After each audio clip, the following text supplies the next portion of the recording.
delay, so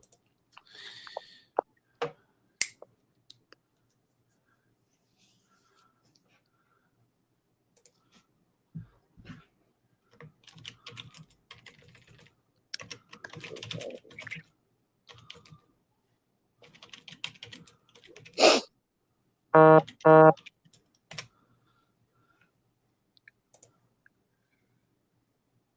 right, we're live. Yeah. What is going on, everybody? Good evening, YouTube. Wow, look at it. This place is bumping already, Johnny. Did you bring the tunes and the liquor? Because that chat is rolling. I don't know. Maybe it was the pimple popping on Instagram. I don't think it was the fucking pimple popping on I Instagram. think it was. I think it was like, you know what? We got to go right to beer therapy tonight. You would be surprised how many people are interested in pimple popping. Yeah, I know. It's crazy. Yeah, I'm not usually into that kind of stuff, but that little tool that you use, Johnny, I watched the pimple popper doctor, the lady. I watched her. Yeah, I can handle that, but when it's to where the scalpel has to come out, no, thank you. No, that's when that's like extreme. There's an epic pimple popping on YouTube where a guy's got one on his back, and his wife lances it and it sprays, and then when it comes out, it looks like cottage cheese and toothpaste just pouring out his back. There's that one. And then there's another one of a guy. They do the same thing, and his wife is pinching, like squeezing it, and it just keeps coming out. And they're doing it out in the lawn, and the guy that's filming is gagging the whole time. Yeah. And then towards the end of it, the dog comes over and starts licking up the droppings. Welcome to beer therapy, everybody. Yeah.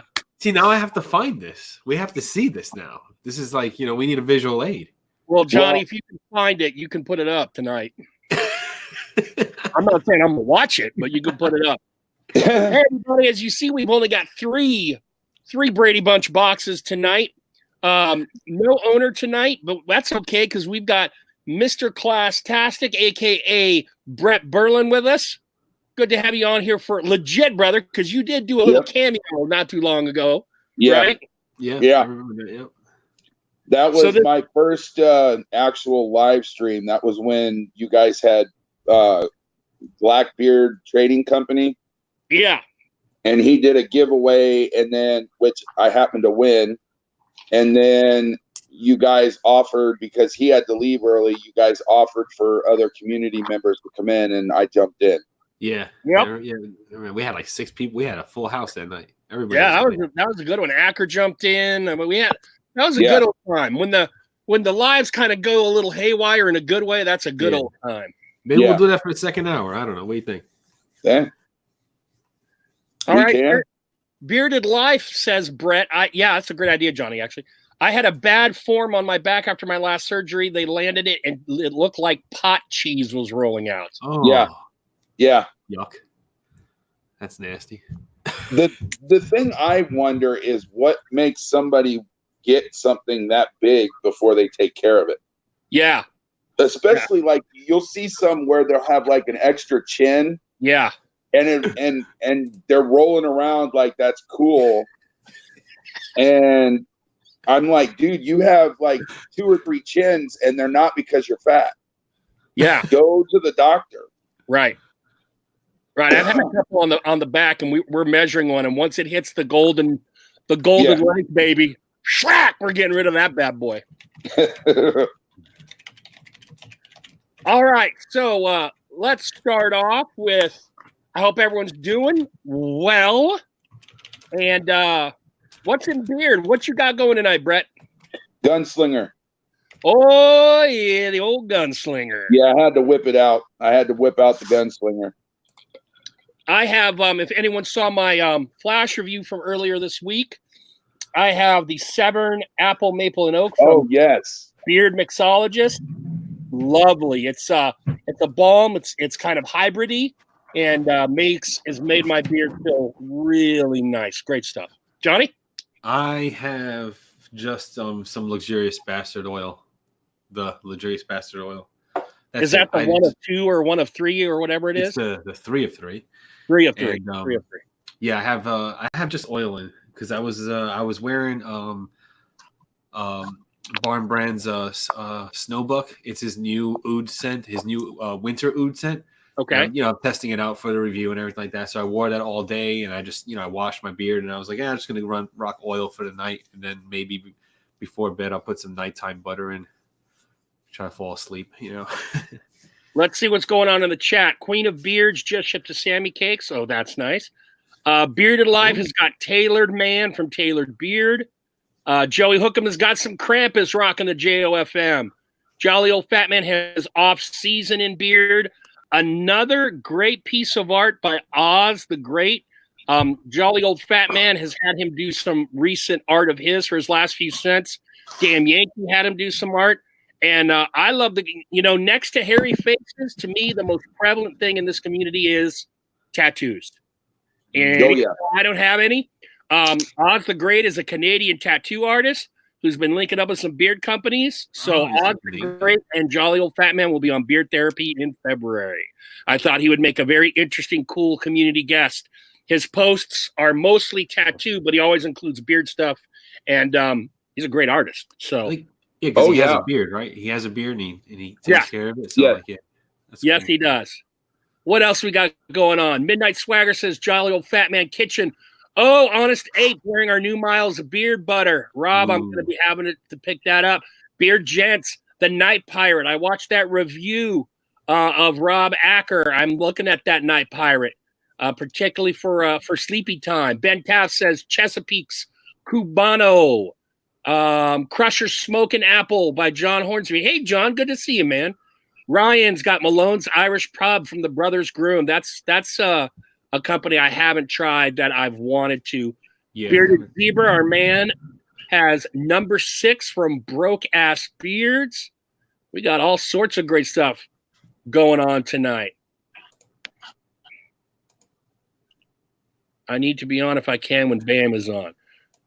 Tyson hoping for a release tomorrow night, live stream possible. All right, so the guys are having a good old time in the chat. Please hit the like button. Before we jump into talking about Brett and then just really freestyling, I wanted to just say really quickly, Johnny Grooms posted this week that we hit 100 subs. I don't keep track of this account. That's Johnny's.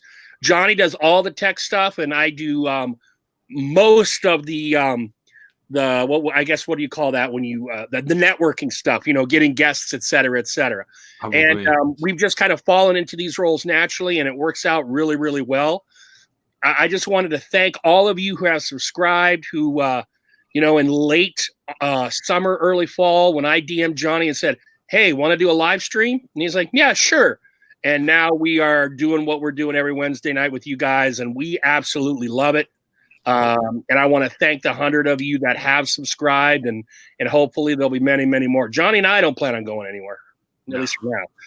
Johnny, although with a couple of your posts, you might be losing your lid a little bit, brother. Well, I'd expected it to be gone for 2 weeks, and it ended up being 3 because you were sick, and it was rough. Oh, I thank you. Thank you very much. I appreciate that. No, I'm serious. I was sitting there trying to get something going, not to step on your toes, but I was like, hey, let's just do a freestyle, not even call it therapy. Like, I don't know. And he's like, well, that's my thing with Joe. I don't want to step on. And I was like, but we don't have to do anything. It doesn't have to be called therapy. Yeah. And he was like, I'm doing a gaming thing over there. Do you play games? I was like, nope, sorry. So. Yeah, I already it was with Mechbeard and yeah, we were like, oh, let's play some gaming, and that's really good. Yeah. Oh, my 4-year-old just showed up. Hey, buddy. Hey. Say hi. Hi. How you doing, brother? The little guy, or the little one right here, that's Joe, and then the one up here in the other corner is Johnny. Oh, I knew his name wasn't Joe, but I thought you were saying his name was Joe, and I was just going to be like, no, cow. His name's Ethan. Ethan. I like that Can you name. wave? Can you wave to the screen? There you go. All right, Mech Beard, Hella Fat, and Bay Area in the house. Good to see you, Matt. Bay Area will be on these airwaves in the very near future as well. And I was thinking, this is something, I don't know if I tossed this at them, Johnny, but I didn't toss it at you. But kind of like how we did a group podcast with the Real Talk boys. I was thinking we should get a Mech Beard and Zebra on here sometime and do another Marvel team up style kind of thing. Oh yeah, boys. Yeah, we can do that. Yeah. Beard therapy, man. All right. So for those of you who don't know Brett, let's get to know him just a little bit, and then we're just gonna riff. That's all. We're just gonna riff. We're gonna vamp. We're gonna do what the hell we want. People want to climb aboard. I'm sure Johnny's got shit to watch. Hopefully not of the pus projecting stuff, but if he finds it, I support my partner. Okay, Brett. My start off questions. Number one. Now, for those who don't know, Brett is a veteran, so I want to firstly, from a family of veterans, thank you for your service, sir. I do. You're welcome. That. And obviously, you couldn't, unless you were special ops, which I don't think you were, you couldn't grow the beard in the military. No. So take us on a little trip through your beard journey and stop us when you found the Instagram community. Let us know what your first beard purchase was. And if your first beard purchase didn't blow you away, let us know what the first beard purchase was that did. Okay. So you can't really call it a beard, but I've always, since I graduated high school, which was in 91, I've always had a goatee. And I kept that. And of course, back then I had no idea what oil or balm or any of that was. So if I would let it grow past your, peach fuzz or whatever you want to call that, where you start to get the growth, it would start to itch. So I'd always shave it, but I'd always keep the goatee.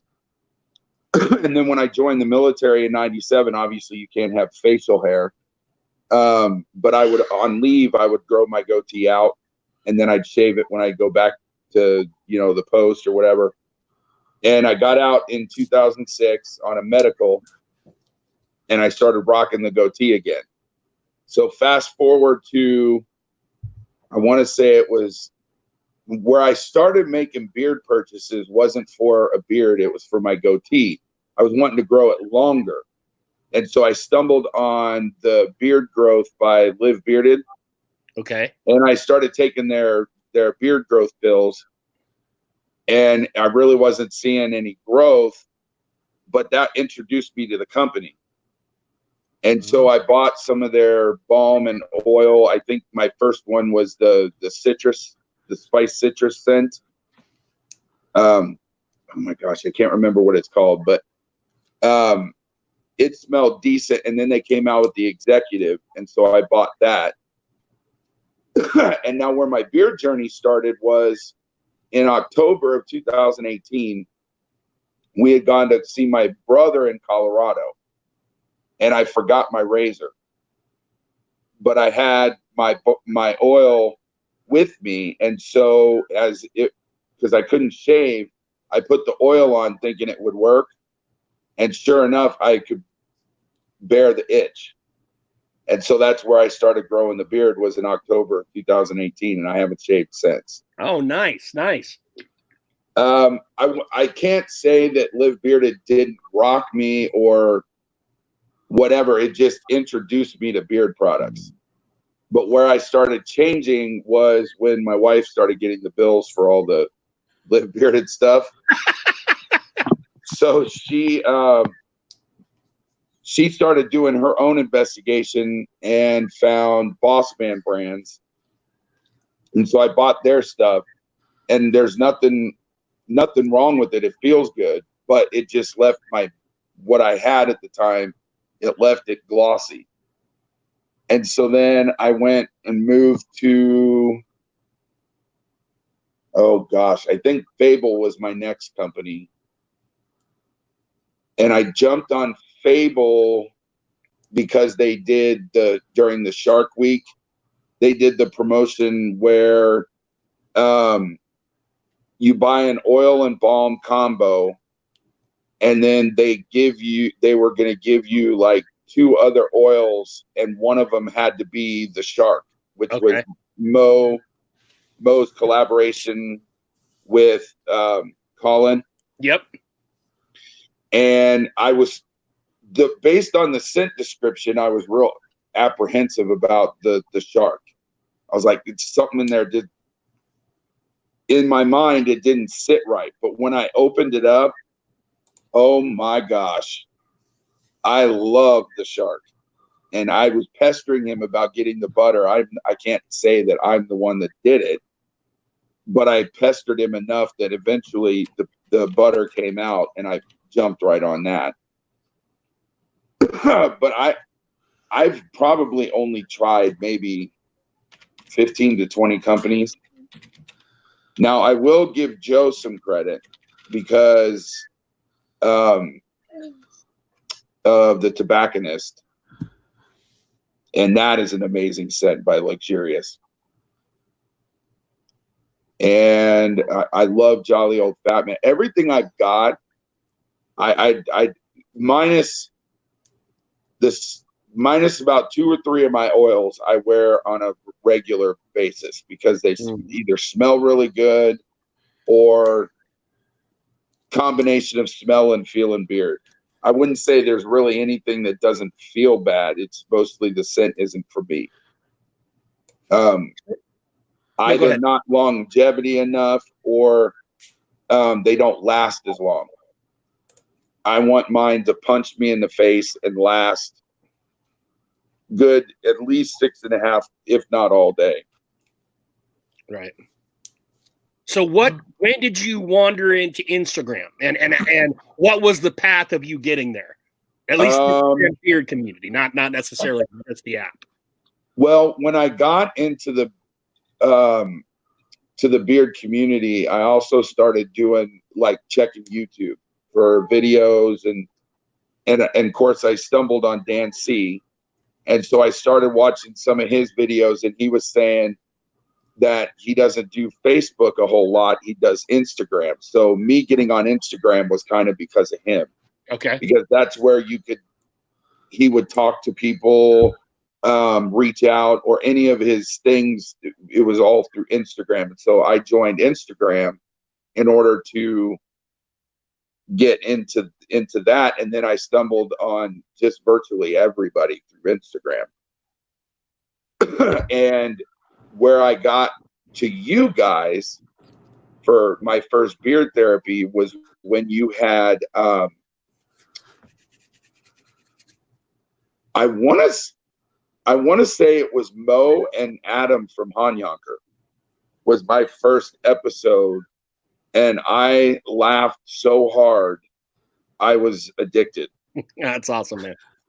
And so because I was used to the whole, not that that's a bad thing, but I was used to the whole clean the way Dan would do his. And then I jumped on your guys's, and it wasn't so much of a shock when I heard the first F-bomb being dropped. It was more like, oh, there's a community that swears. There's a group that swears. Well, you guys think that's funny, and it actually is. But when you come from anybody who's been in the military or been around somebody in the military, like the F word is part of our vernacular. Like we say it all the time. Yeah. To the point where I try not to swear around my mom, and because she's real straight-laced. Like, if she says that word, it's for impact purposes, and of course I've said it so much it has no impact. But and then now with my current job, that's one of the things I've been working on is not swearing. But when I get off work, it's like a release. It's like, oh. And I wouldn't say it's like effity, right, but it pops out. So when I stumbled on beard therapy, I was like, what's this all about? And I'm watching, and all of a sudden, blam, I was like, yes, yes. Yeah, I'm good for 899 more subs, I think, and then I have to think about it if we hit that magic 1,000. Although I'll tell you, Johnny, I was watching while I was sick a lot of rap, a lot of guys who do rap reaction videos, and they were in the hundreds of thousands, if not millions of subs, and they would have no problem cussing. Yeah, So, Well, it's fine. I mean, especially now that you're marking your channel not for children. Yeah. You can swear. I mean, it's not, I mean, I don't think you can go like crazy overboard, but if you like, just in your speech, I think it's okay. Let me check the chat real quick. McMahon has joined us. I don't remember McMahon, but thank you for showing. I do believe Mo is who introduced me to the show also. Awesome. Bearded Joey was in the house. I just didn't get to say, hey. Rob Acker in the house. Mech Beard, thank you for the support. Rob.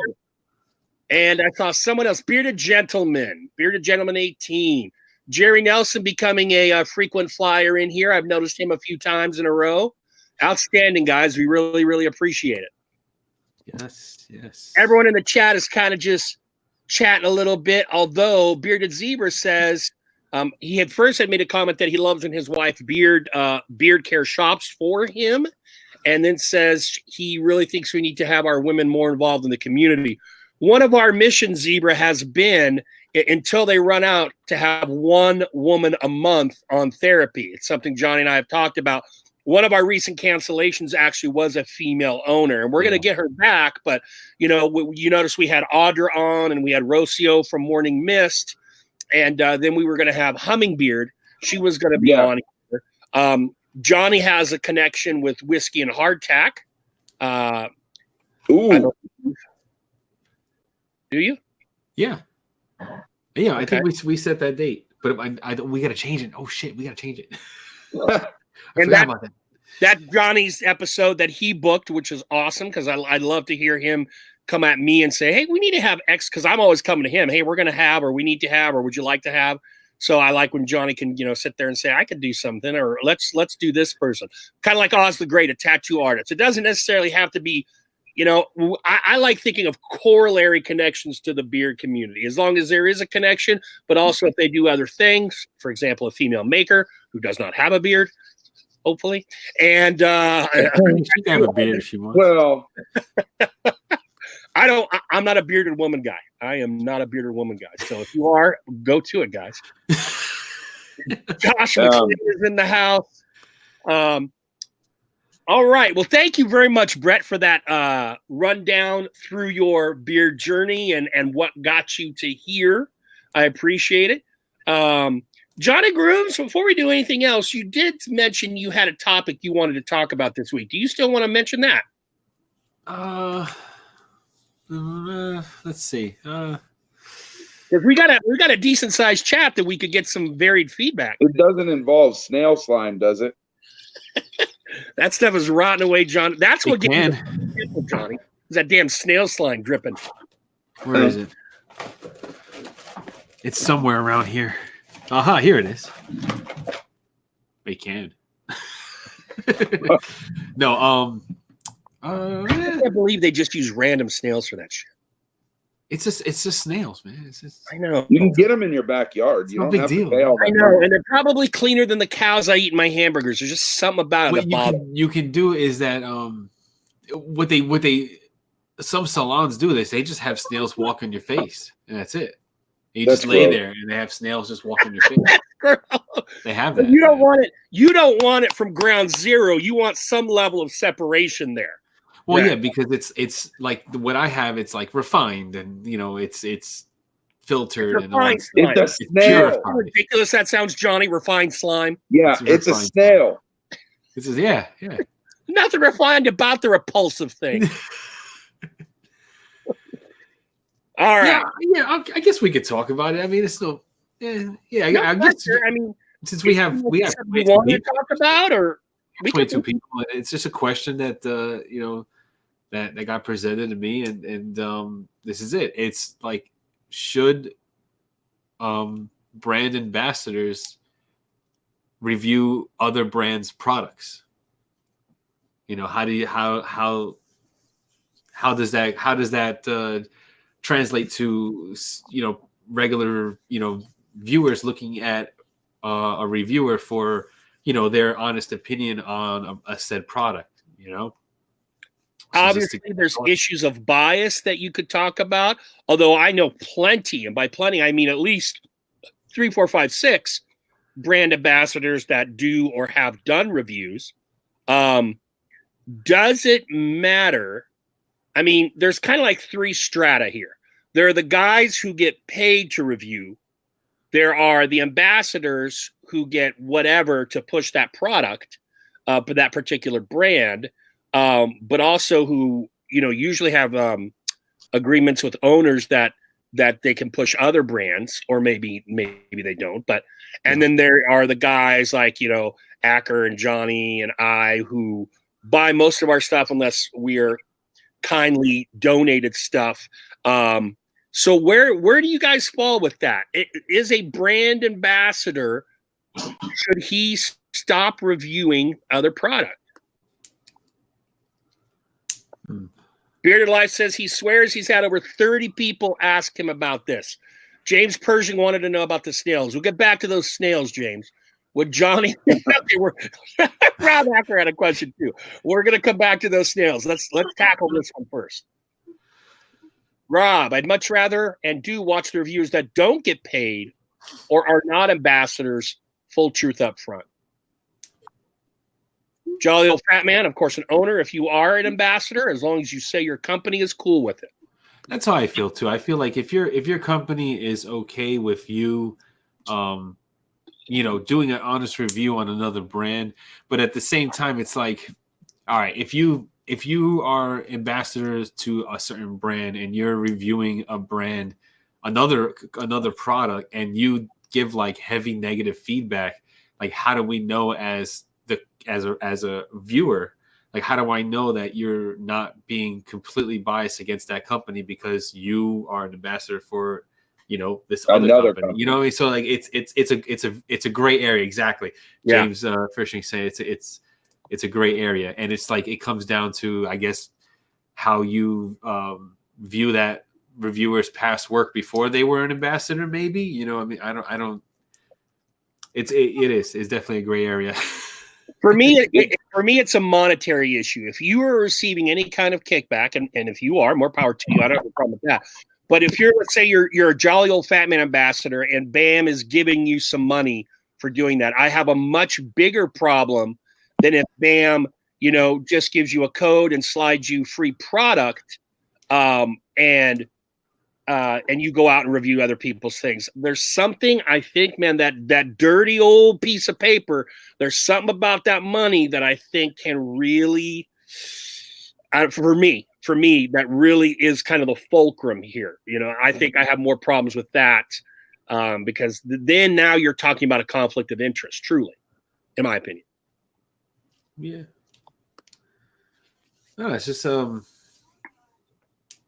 because I know, like, all right, when before I got into the beard thing, right, I was into vape products, and you know, I kind of was like what Emo does. Oh my god, what Emo does.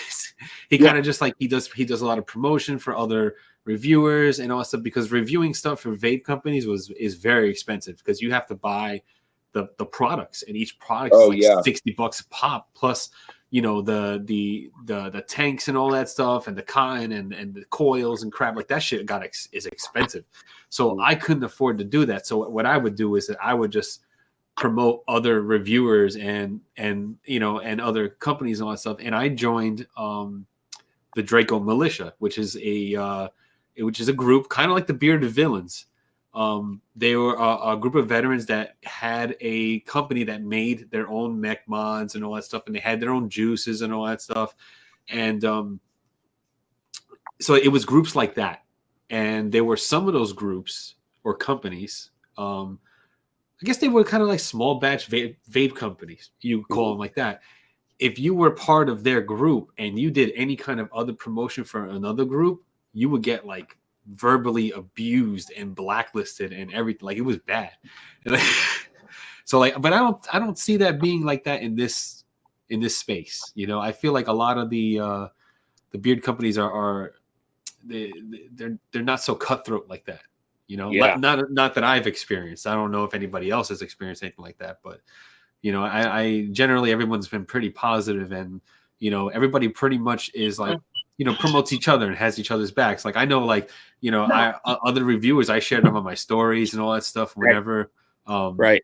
You know, other lives, like when Zebra and Mech have, you know, their little promotion for their Beard Mana, I share it on my feed and all that stuff. So there's like, Right. I don't feel like the competition is so like, you know, in this community, everyone seems pretty chill here. So like, yeah, you know, but maybe again, and that's going right back to the economics, Johnny, because like you said, it takes tons of money to invest to be able to review something. So there's, and maybe Rob Acker could speak to this a little, because I know he used to have a foot in the vape world before he came over to beard products. But maybe it's that issue of economics. I mean, yes, we all know that a beard oil, beard balm doesn't cost a lot to make from the maker side, right? $2 to $5, somewhere in there, right? So obviously there's a markup of anywhere from 50 to 300%, whatever. But even still, $15 for an oil is nothing. And I'll throw a balm in there too. Let's say 30, $35 for a balm and oil is nothing compared to what you were just talking about with getting all that vape stuff. Yeah, right? yeah. So I'm wondering if the economics of all of that is also what's causing that kind of clannishness and people wanting to you know, get really angry at one another. Yeah. No. Yeah, I think it's low cost enough for this space where, you know, everybody can promote each other, and it's not like that. Yeah. Let's see what James the chat's saying. Comes down to the vibe you get from the viewer. You can tell me all day you're not getting paid, or vice versa. I'm either going to feel you're trustworthy or you're not. Good point, James. Good point. And that's why I don't begrudge reviewers that get paid for what they do, because ultimately you as the audience have to decide whether or not you trust that person's word, whether they're getting money or not. Rob, let's get it out there. In the absence of a paid review, the product should be free and not extremely limited. Oil-only review is difficult to make interesting. Tyson, who spends a lot of his own money on stuff, I feel like if you're an ambassador, your job is to promote and represent that company, not review others. USA ambassadors are ambassadors for the states. They don't promote other countries. Yeah, and there you go. There's that. Here's something, and I'm not trying to throw stones or cast aspersions, but one observation I've made with the Chesapeake guys is they only promote Chesapeake. Now, none of them are necessarily reviewers, but maybe that's Gary's desire, is to get guys that only promote Chesapeake. Oh yeah, they will be part of the team. They will be part of that, you know, that part of promotional, you know, team. That's why they're their brand ambassadors, because their whole shtick, their whole like role is to advertise Chesapeake or advertise, you know, Jolly Old Fat Man. If BAM decides, you know what, I want 3 guys. Every time I have a new product, I want them to put videos out there. I want them to put how-to tutorials, you know, Instagram posts, you know, XYZ, whatever it is. And, you know, he has like his some odd reward system or whatever, you know. It's like, exactly, yeah. Halifax talking about street teams, the same thing. You know, Bud Light has them. You know, Miller has them. They go to liquor stores, and there'll be a girl there, and she'll have free set, you know, and doing promotional work. And that's you know what that is. That's basically what your brand ambassador's job is to be a promoter for, you know, your company. Right. And then I look at another bigger brand that has a shit ton of ambassadors, kind of like Chesapeake. Barbu, I mean, his Barbudos, I think he's got like 8, 9, 10 of those guys by now, right? But he's got Bearded Story, who was a reviewer. I don't know if he's still doing it as frequently. He's got Jay Hustle, and he has John, the beard mixologist, the guy I did in my video, who does reviews. He just doesn't do them video. He does them in the written form, which a lot of British dudes actually do. I follow a number of British reviewers, and a lot of them do that written form. Some also do the video as well. So he's obviously okay with having these guys as ambassadors, but they also review as well. And Jay Hustle, of course, even has his own company now. Real time. But is still an ambassador for Barbu. Yeah. Or Real Talk, I mean. Yes. Yeah. Yeah, his own the show. So yeah, I mean, yeah. So the question is, should they do it? Should they review other companies if they're ambassadors to that company? I guess it comes down to the company, if the company like allows that or is okay with it, I guess. So I guess if your home company is cool with you doing promotional work for or other companies and all that stuff, or even just reviewing other companies, I guess it's okay.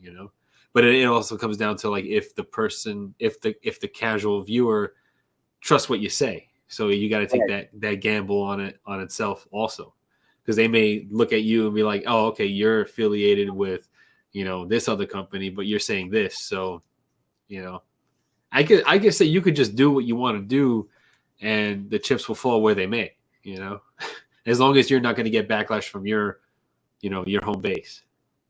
Really good discussion going on in the chat right now, Johnny. James Pershing brings up another interesting point. Do you feel like an ambassador would tell you if he believed a product from another company was superior to his own?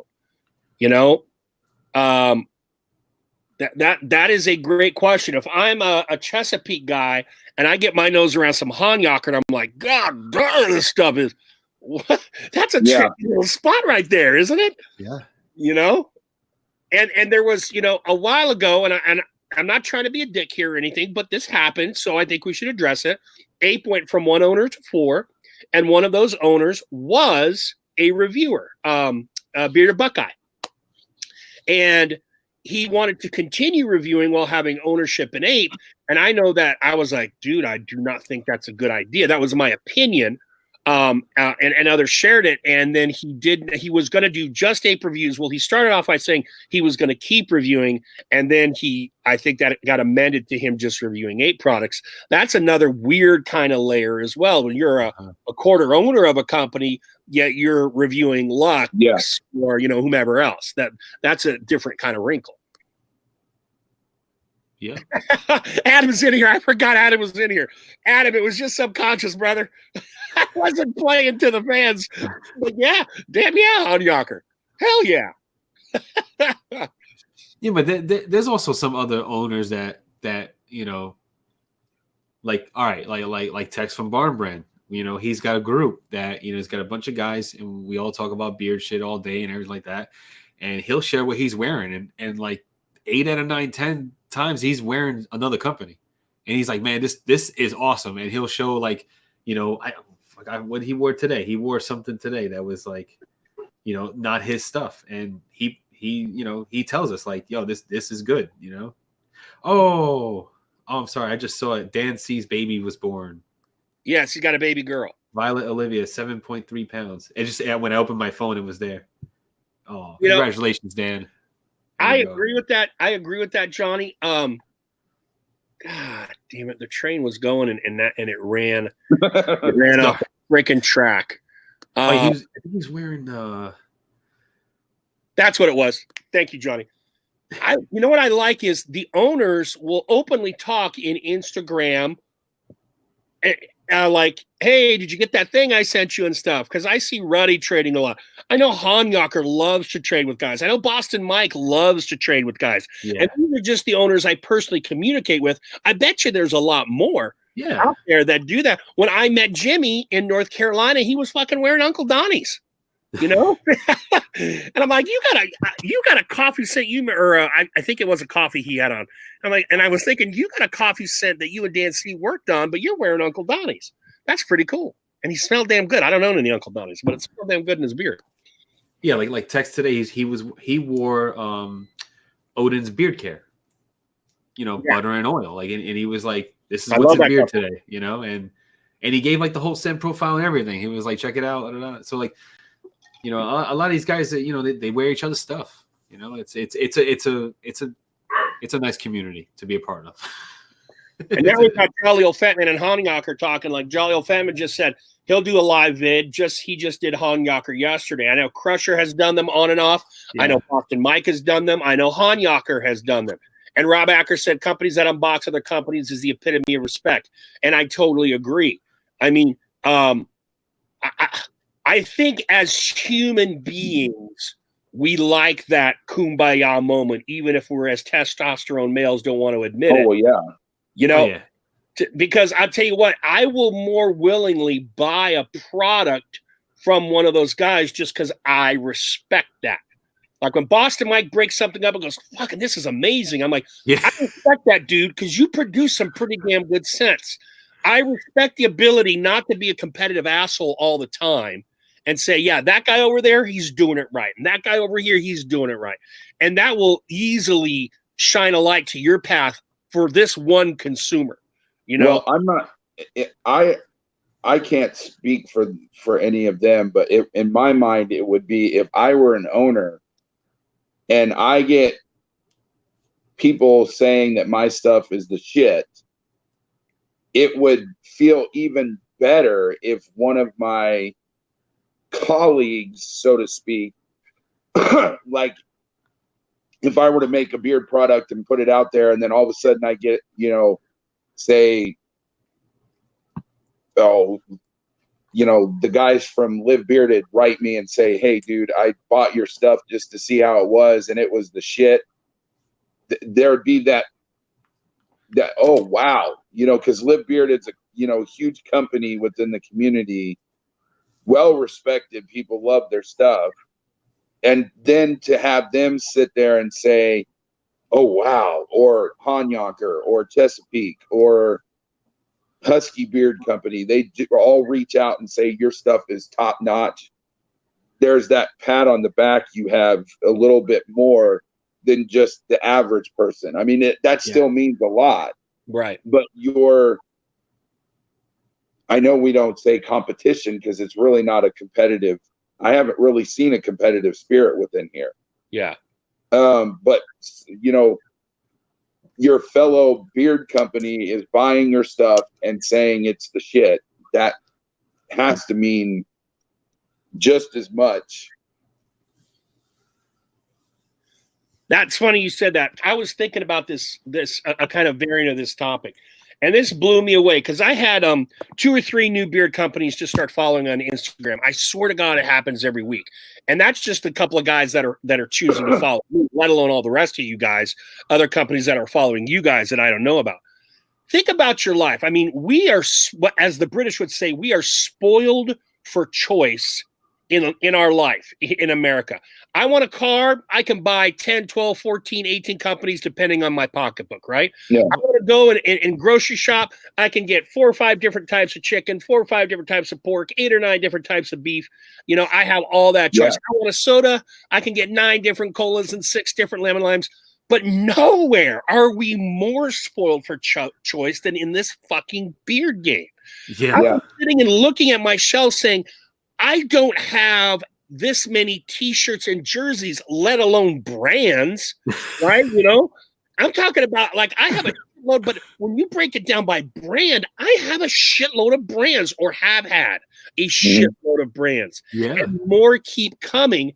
And I'm wondering, this is for both guys and the chat, is there ever going to be a tipping point, or can this still keep supporting all these companies? What do you guys think? Is there going to be a blow, or are we going to start to see companies fall off, or do you think we can still keep generating more and more companies? I think it's up to the company. I mean, it depends on the owner. If the owner, I don't think everybody is afforded the opportunity like Colin with Fable, where he was able to do it 100%. Yeah. And from what I understand, his wife has had pretty decent jobs in order for him to help be able to do that. Yeah, he said that on the show. He said that on this show. Yeah, that I knew I heard it somewhere. But and I know a lot of the that's probably the end, the goal is to get to that point. But your stuff has to be top notch, because there are so many communities, or so many companies that are dropping all the time. I mean, I had never heard of Defined Beard Company, and they popped up and said, we don't have a website. We only have 2 cents. but let me know in the DM me if you want to know. I DM'd them. They told me the cents. And then all of a sudden they put that giveaway out there. And they did one for Facebook and one for Instagram. And it was right before New Year's. And I happened to win that giveaway. Like December was my month for giveaways for some reason. Like I was winning giveaways left and right. But anyway, I won the Define Beard Company giveaway, and I tried their product, and I wouldn't have been able to try it before. And they're one that I had never heard of. It just popped up all of a sudden. And then the one out of I don't know if it's out of Pittsburgh, but the Steel City Grooming. Yes, Steel City Grooming. I mean, there's tons. I clicked on one today. Funny joke or story actually. One of my clients refers to his ass as Bobo. And so I'm when you're on Instagram and you add or you follow somebody and then it puts up the suggestions across before their posts, it's like suggestions for you to follow or whatever. Mm-hmm. Well, I was scrolling through and it was a bunch of beard companies, and I scrolled across one that was Bobo's Beard Company. So I added that because my client calls his ass Bobo, and I've always thought it was funny. So I mean, just seeing something like that, I'd never heard of that company, and they're popping up left and right. So I don't know if we're necessarily going to see a drop off, but I think like what I was trying to say is that it's dependent on what the goal is for the company. If they're doing this as a hobby, then they'll probably be in it as until they get bored. But if this is their job, I mean, I would venture to say if they're not good, they would have to get out if they're not making any money. Right. Yeah, right. That's true. Yeah. Right. I only know of Fable and Savage Maine that just do it full time. But I mean, I got to think that, I mean, I don't know. From what I've heard, Lux has a good paying real job aside from Lux, and Lux is making some coin off of Lux. I think Honest Ape is making some coin off of Honest Ape. I don't know if it's enough to make that transition, but they're expanding, right? Yeah. They're literally building more space so that they can make their operation smoother and offer better customer service. So that to me, that says, now we can see who the true money players are in the small batch game just based on how they're growing their business from a literal like infrastructure kind of way. I want to jump into the chat because there's a lot of great stuff going on here. Yeah. I saw Honyaker said he'll be gone by March. You fucking think he'll be gone in 2 months, brother? I will go get a Harry Potter spell and resurrect your ass. I will. If Honyaker leaves in March, I will literally cry. He's not going anywhere. No, he's not going a damn place. I'll go sabotage that gym he works at. Hell, no choice. You have to start making beard products again. Because I'm telling you that company's got to fall off. Bearded Zebra says we need to support one another. Ryan C says we're very lucky. Let's face it, nobody will ever just buy one company. Variation is great. I agree with you, Ryan. James Persing says there's a lot of beards out there. I think we'll keep seeing such a large amount of companies, just maybe not always the same ones. Yeah, I've noticed some turnover. I've noticed at least 3 to 5 companies go under in my 1 year doing this. Jolly old fat man. I almost hung it up right before Bad Santa. No shit, Bam. Wow. Bam, your shit is too good not to. Yeah, exactly. Yeah. Yeah, I know. Now, and Bam, correct me if I'm wrong in the chat, because obviously I'm a little behind. From what I understood of things you said, you started out just making this for Santas, and then summer, fall is when you started to become known. Right after that Bearded America video dropped. Right back. Okay. And now you're releasing. I think you just got to give it some more time, dude, because the product is there. The packaging is there. You as a dude, as an owner, and as a gentleman are there. Maybe the growth isn't where you want it to be, but you definitely need to stay in the game. Midnight Swagger, there are still many men with facial hair that have no clue about these products. Funny you say that, Midnight Swagger. I right next door, or 2 rooms down from me at my school, there's a guy who grows his beard out fall and winter. And I went up to him. I said, "What kind of scents do you like, Eric?" And he told me. So I gave him. I have a ton of oils at work because of my diffuser. So I gave him 3 scents I thought he would like. Of the 3, he chose Badass's Amber Oak, and he liked it. But his response to me was, "I'm never much of a cologne guy, and I was always smelling it, blah blah blah." So I don't know. Dog. He's got a nice natural beard, but he just had this resistance to it. What are you going to say, Brett? That was Bad Dog, not Badass. Sorry. Thank you, Brett. Thank you. Bad dog. Straight bearded. The day of the Pinterest styled makers over. The game is more advanced now. Yeah, I totally agree with you, Rob. I totally agree with you. We've been doing this long enough that we can literally sniff it out. You know, we can like just sit there and go, okay, this is just not going to be for me. If it's for you, fine, but not going to be for me. Jerry Nelson says he's tried so many companies and he's only found 5 that he'll buy from that he loves. I've found that a lot of beer companies stuff works for me. I guess I'm lucky in that regard. Jolly Old Fat Man says Steel City is good. Midnight Swagger says we just have to keep spreading the word. Damn. I'm glad you did it, brother. I'm glad you did it. And Miner's Beard is in the house. I saw a Mike and Beth. Beard Gents. Whatever happened to Beard Booze? Hell, I don't know. Whatever happened to him? Who? Yeah, exactly. Who? Beard Booze. I don't know. I don't know a Beard Booze. Whatever happened to Ace Beard Co? They were huge last winter. Not anymore. They're gone. Veterans Beard Co. was going to be the first guest on the old. I don't mean to laugh. Was going to be the first guest on the Bearded Roundtable. He had to work late. And then I never saw him again. I thought, oh, you heard of the Madden curse? I thought it was the Bearded Roundtable curse. Wow. All of a sudden, he quit being a company. And I had 2 of his scents. I bought 2 of his scents since he was coming on. And dude made good product. Ace was not good, says Rob. I never tried their stuff, but you and I talked about that, Rob, and I know how you feel. Beards and Bands, Brian Trimmy on, in my opinion, one of the biggest hidden gems. Yeah, Brothers Groom. I want to try them.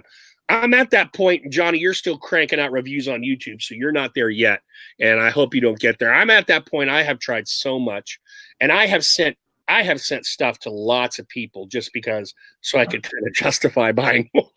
Yeah, and brought the diffuser into it. But now I do the same thing. I have to look like I'm looking over Johnny's shoulder there and looking at his collection. I look at my collection and I say, I cannot buy new stuff from a brand new company. I'm still going to be buying the Hanjakers and the Jolly Old Fat Mans and the Beard Gents. I mean, these are all guys I reviewed and loved, not just because they're in the chat. The Honest Apes, the Luxes. When those scents pop up, then I'm like, damn, I need to have me some of that. Yeah. But as far as buying all those new companies or doing all that stuff when I first started reviewing, I'm not that kind of reviewer anymore, and so I just have to get more selective. It has to be something I'm like something I look at and I'm like, okay, yeah, I'll definitely give that a shot. Like the oh man, what company? I just bought it. I just got it. He only makes palms. I think you did a flash review on 607. No. A 607. No, it was the. No, that's Butters. Oh shit! Joe, you just did a flash review on it. The last one you did. No, not the Beard Mixologist, but the one before that. Yeah, Beard Mixologist. He only makes bombs. I didn't watch your. What? No, he only dabbles. Now, see, he's from England, and they have those EU laws on fragrance oil. Yeah. And so he would start a company, but he thinks without his ability to use the fragrance when he needs to the level he needs to, as prevented by the EU laws, it would hurt the scent. And he doesn't want to make an inferior product just based on where he's making it. So I bought that 4-pack. I bought that 4-pack of his, because I think you can only buy the 4-pack, right? He doesn't sell Beard Mixologist. I wasn't aware he sold anything.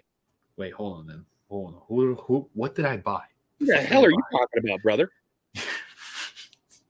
I told you, Johnny's going crazy. Beardologist. Okay, so that's different. You didn't? Did you do a flash review on that? Wait. Beardology? No, beardologist. No. I had the beard mixologist. Oh, that's what I did. I knew there was an ologist. Oh yeah, thing happening. Anyway, I picked up the beardologist. He makes a 4-pack of bombs, and they're all like they're like drink like liquor scented, you know. So I picked that up because I was like, oh shit, that's kind of interesting. So I picked that up, and but yeah, like there's like a set of companies that I have that I will buy when they come up with something new. Like I will, like 8 out of 10 times I'll jump on it, you know. But anything brand spanking new, it has to be like something that really like just like really grabs me, you know. Right. Like so for the I'll go broke if I bought a oil and bomb combo from every single company coming out. I would have to take a second mortgage out. Oh yeah, I know. And Rob and I were joking, but we kind of did the rough math late last year, and we decided we could take our families on a hell of a cruise to the Caribbean for what we spent on beer gear this year. You know, between the two of us. I mean, that's the price you pay if you're going to buy all your own stuff. Yeah. I don't regret a single moment. Oh, yeah, but yeah, I know what you were saying, Johnny. The one company that I literally jumped to buy in the past 2 months, December and January, was Bay Area Beards because of their packaging. And everything else I've bought recently has been companies that have established themselves with me that I want more of their product. Yeah. I mean, I do have a few that I wanna try, so I'll buy them new. But I have them on a list already. Like there's a list. I just thank God that like my wife doesn't really like pay attention to what I do here. You would think, right? Of all how public I am with the Instagram and the YouTube and the beard therapy, you would think, you know, like she would like watch a little bit of it, right? You know, she's supposed to be married to me, right? Supposed to support me in my hobbies and all that stuff. My wife watches all my Instagram stuff. My wife doesn't watch anything, so like, I think we might have found the barometer for love, Johnny. I'd say, you know, I did because all right, case in point, right? Remember when I did that video with the peroxide? And I was cleaning shit with the peroxide. And you saw how the sponge foamed up because it was so like riddled with bacteria. Yeah. And I was like, you know, we got to throw away this sponge. This is after I did it. And she's like, why? And I was like, did you watch my video? Like, did you watch what I put up? She's like, no. And I'm like, all right, well, you know, throw it out because we need to start with a new sponge because that shit's dirty as shit. Like, that's awesome. Yeah, like she doesn't watch anything. That is awesome. At least I don't think so. Maybe she does. She doesn't tell me, and I'm just gonna get it one day. Like one day, she's just gonna tackle me, and that's it. Oh wow, Joe with the bomb. Hey man, my girl left me because of the beer world. She said beard world or her. I definitely made the right choice. Oh wow! Woo. Who's responsible for this? Which company was it? The last one that you purchased. The last company you purchased will be the company responsible for that breakup. So if you can narrow that down, we can say if it was Hanyaker, you could say Hanyaker ended my relationship. Yeah. That Yak, Adam. We're just gonna keep on Hanyaker like, for everything. It's not gonna be as fun. It was memoirs. It was memoirs. It was memoirs that destroyed his relationship. Well, you know what? It was a good set to be destroyed over. I mean, when memoirs came out, I was like, you know what? It's gonna be one I'm gonna buy. Like I saw that, and I was like, yeah, and I definitely thank God I bought that one because that smells money. Just yeah.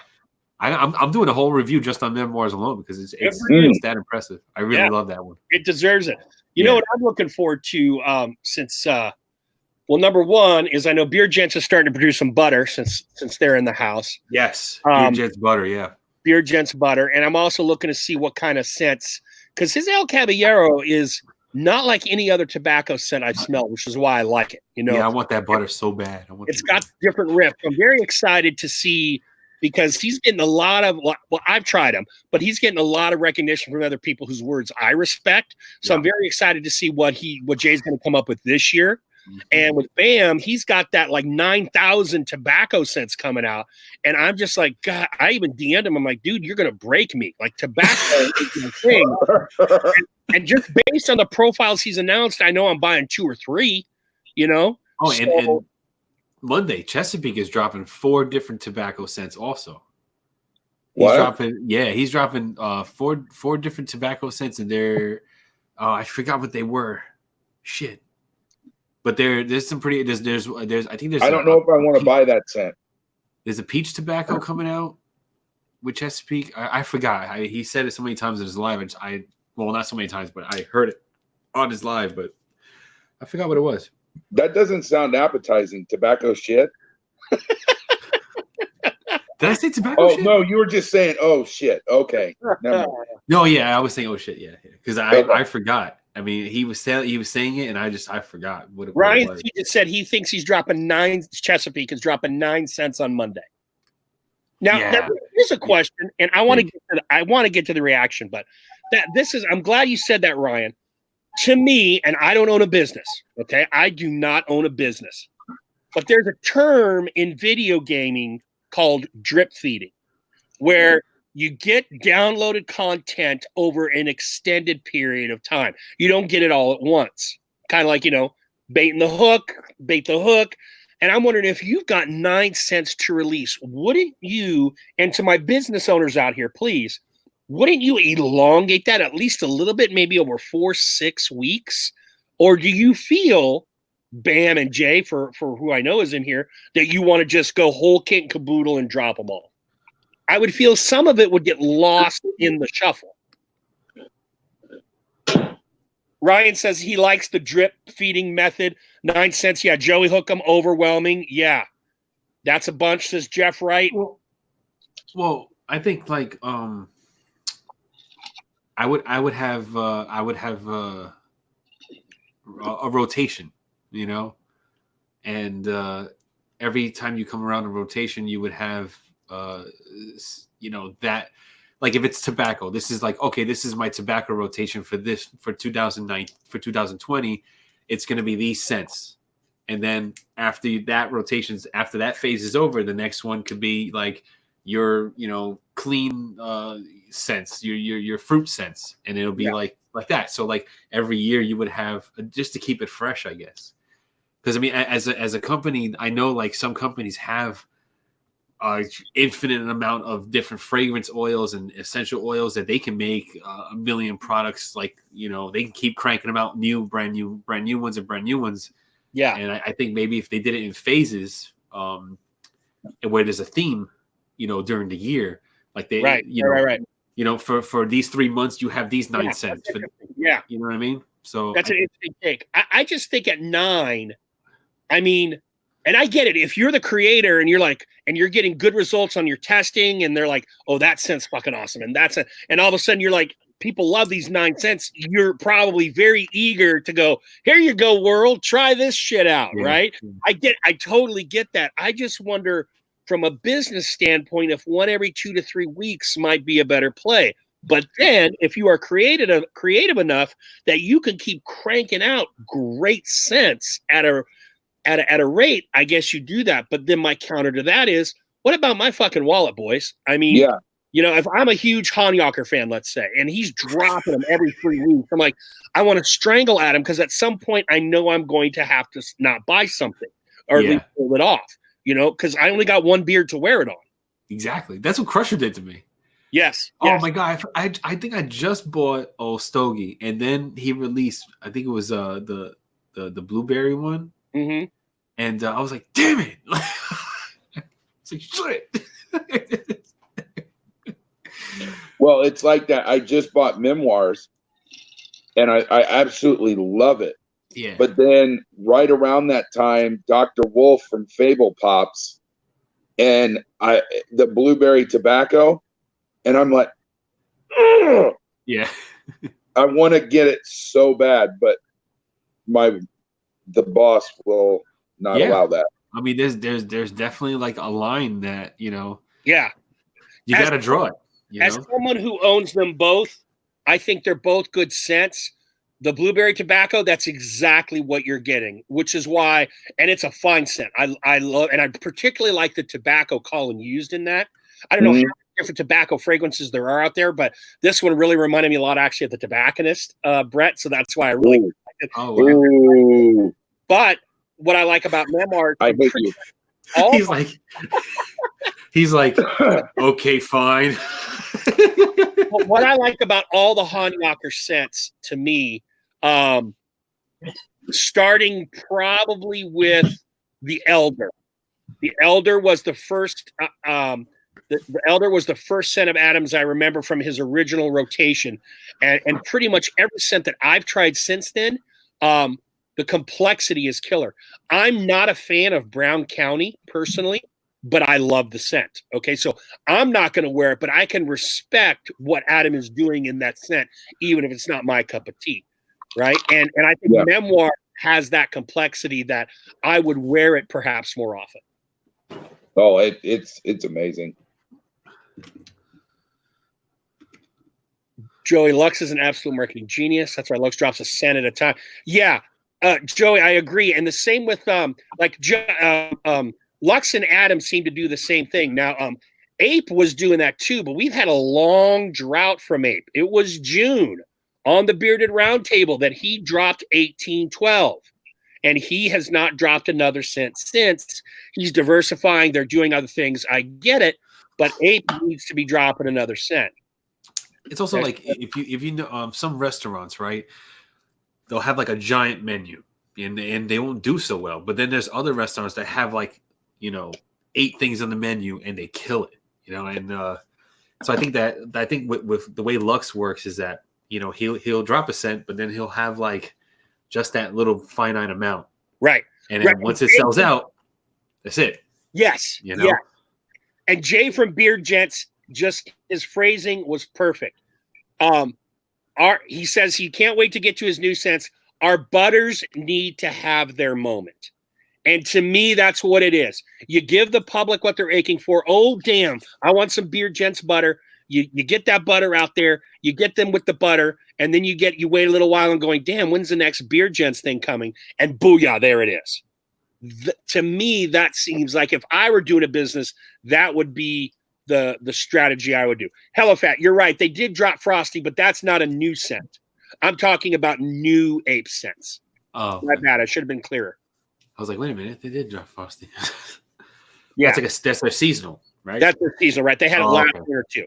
Okay, I get you. Yeah, right, all right. And they've actually pulled scents back. So Ape has actually lost scent numbers because Rob pulled those that weren't selling very well off when what's his face? When Papito came on board to Ape's website with the Revered. Which, truth be told, that was a net gain for Ape because although I really, really love Honey Fits, my students love, and this is weird to say, but my students fucking love Revered, man. They choose that stuff all the time for the diffuser. Huh. So Beard Gents, man, they're gonna come up with some more stuff. I still gotta get Mr. Cool, and I gotta get that Caballero butter, definitely, and probably a Mr. Cool butter if that comes out too. Pretty sure that's gonna come out. Bam, I agree. It's a delicate balancing act, and there's no perfect way. I was just thinking that 9 cents all at once. You want to give the scents their moment, like you did the Bad Santa as a limited run, which I liked, and then you came back with Mele Kaliki Maka, which is something completely different scent-wise from anything else you've done. And that's either going to be a regular or seasonal for you. So I'm with you there. And then you hinted at all the tobacco scents coming. I think I like the way you were doing things as a customer. I like knowing that you're not hitting me with a bunch at once. I know it's coming down the pipe. That's good stuff to me. Yeah. That Bad Santa was the bomb. Oh, yeah. That Santa's a damn good scent, man. Yeah. Jay, if you look at Jay's last comment, exactly. Jay and I are of like minds on this one. I like your business strategy there, Jay. If I were running this, that's the way I would do it. But I'm not, so I just get to sit here and talk shit with no repercussion. Except, shut up, fat boy. Oh. Yeah, Rob Acker. Timely teases, slow releases, and word of mouth. That's the key. That was almost goddamn poetic, Rob. I know. Oh my God. The first part was good. All right, Johnny Gribbs. Hell, it's 9:40. You got something for us to look at? Let's see. I was dancing around. Just Google back. What is it? You want this all right. popping. Brett wants to do the popping. Oh, we'll do the popping. Guys, back this popping. I protest this, but I also have to support my boy. I'm very torn at this moment. And then Brett's in here adding the wild card and is egging him on. All right. Do you want to do a 55-year-old blackhead? Or wait. What do you do? Cut it open and count the rings? How do you know it's 55 years old? Hey, that's the title of the video. I didn't make it. Oh my God. I didn't make the video. So, or you want to do something specific, Brett? You've already that world. So you know. It's like huge back zit popping, I think is what the title. You YouTube search that, and it's got a guy sitting with his back, and you can see like he's looking out the port. It's weird. You'll know you've hit it. There's a huge lump in the middle of his back. Giant cyst explosion? Yes. Is it a back? Oh, God. I don't know. They're not giving me thumbnails for this. That means it's bad. Oh, Acker saw it. He says, "Is it an old man in a backyard?" Because he said that was. Yes. Oh, Jesus. Oh, Jesus. You know, what sucks is I'm the co-host of the show, so I feel I have an obligation to sit here and watch this shit. I can't walk away like Bam did. Johnny's reaction was priceless. He's gagging. Oh, I was looking at the chat. I missed it. Oh. But no, this is a different one. Johnny. This is the one coming out of somebody's head. Oh, yes. Oh, come on. Yes. Shut the fuck up, Brett. Don't ask him. It doesn't take much. He wants to show this stuff. Oh, okay. We're talking about pimple popping, baby. You know what? I want to find that backyard one. Oh, man. This is gnarly. Oh, Jesus. Oh, my God. James Pershing says this is the one where they go through a whole roll of paper towels. Side note, they were bounty as well. Pimple backyard? Brett, can you see the comments, man? No. He cannot, Joe. You want me to relay something to him? Let me scroll back to see what Joey dropped off here. Good night, sweetie. This is okay. Here's just what I'm going to say to our audience: just don't unsubscribe, okay? Yeah, I've got a dream of 1,000, and I don't want to break the poor kid's heart. All right, but he's in control of this shit. 1,000 on my channel. Here we can go wherever. You know, okay, good. 1,000 on your channel. All right. Just to give a visual of what I'm looking at here, just as a warning to everybody watching. God damn you. Picture like a man boob being squeezed and it's lactated. Yes. There you go. Yes. So just get that in your mind, and that's what you're kind of in for. That's it. Brett, Joey Hookham said, "Go Buckeyes." Yeah. OH. Okay, so ready or not? Oh, yeah. James Pershing, comment of the night. This channel survived cow slaughterhouse. It can handle this. I don't know. God damn it. Wait, is there sound? Yeah. No sound, Johnny. Yeah. There we go. Oh! Ah! Ow! What the?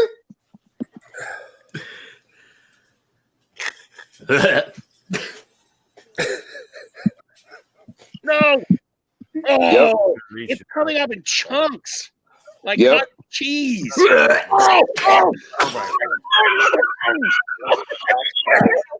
What is the audio millions to it.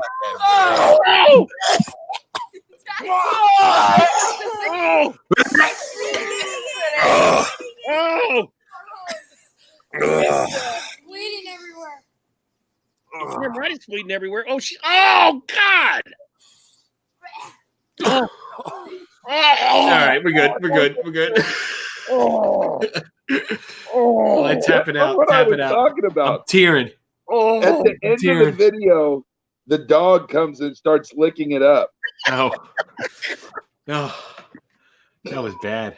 Oh.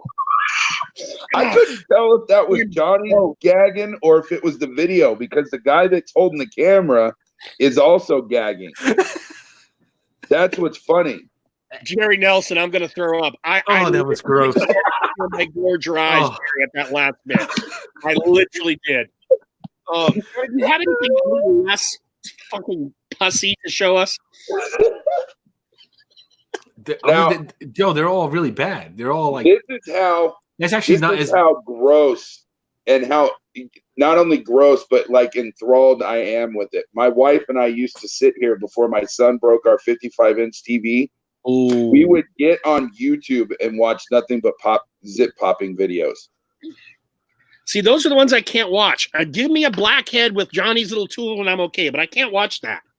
Oh, we would watch those too, but it was the big giant explosions that we would love to watch. Oh, God, that was nasty. I mean, there's no safe one, Joe. There's no like when you talk about like extreme all right, ones. Well, before Brett poisoned your brain, did you have another reaction video you were going to do this week? I was dancing between like when animals attack again and like sports stuff, but I guess we could use some eye bleach. So you know what eye bleach is? No. Eye bleach is after you see something traumatic like we just witnessed. You watch something to, it wipes your mind clean of that. So you don't go to sleep and have nightmares of someone's popping your head and your brain, flying out top of your skull. It's not that bad. I know it's not that bad. Someone in the audience find a video of an emu being slaughtered and I'll make Johnny play it. Look like cottage cheese, says Joey. Yeah, that's it. I did have this one thing. That now I'm craving cottage cheese. You're a sick man, Brett. Yeah, I'm going to say that is sick, Brett. That is some disgusting stuff. Oh, thanks, Rob. He messaged it. He sent it to my Instagram. Thanks. No, I had to, Rob. Now I had to see it again. So I turned my phone and there it is. Bam! Like they got it as an autoplay, like fucking Facebook and shit. The thing that killed me is there was a fucking audience of like 6 people. Like, don't they got better things to do? It's they're a whole family. Oh, so that's just, I guess if it was like dad or grandpa, yeah, you want to see that shit. I mean, like go to the doctor, go to the hospital or something like that. Like, come on, man, you don't do that shit in the backyard. That was my original question. Like, what prompts somebody to let it get so big it looks like you've got an alien popping out of your back? Yeah, that's not cool, man. That's and he horrible. looked old, so it had to have been there for a very long time. And he just decided, "Oh, go ahead one day, just go ahead, cut it open." It probably felt really good for him because he was like, "Oh, that pressure, like finally, it's like gone." Because that sits like, it's like a pimple. It just sits on the surface. It's just, exactly. It's very unsanitary. That's right, Beard Zebra. You're right. But they were wearing gloves. Rob Acker says nothing was bad as 2 girls in 1 cup. Actually, when I first saw that, my friend showed it to me. That actually made me laugh. I was rolling on the ground. So it's weird, the stuff that makes us queasy. Johnny Grooms is up there saying tapping out. No, thank you. No, that made me laugh my ass off. No way. That 2 girls. My brother is the one that showed it to me, and he, he was gagging and throwing up, and I'm laughing. You know what's fun to watch is the reaction videos to 2 Girls, 1 Cup. Oh, yeah. Those are fun. Yes. I remember one with this bald dude who wanted to be Captain Tough Guy. And he was like, oh, what's this? He's like, oh, blah, blah, blah. And like for the first half minute to a minute, he was like, oh, blah. And his wife's like freaking out because it's a couple watching together. And about a minute and a half to 2 minutes in, he loses it. He's like, and he starts gagging. I'm like, that's what you get for trying to be a fucking badass on video. Yeah. So have you heard of the trend? Not trend, but have you heard of what they're calling like they call a Karen, like when someone's being like a Karen? I have not. So like, all right, like those are the women that go to stores and they actually speak to the manager, and they make a big stink over like something that's like a what I'm saying, like Yeah. So this is like kind of like an extreme Karen. Okay, Johnny, So, stop.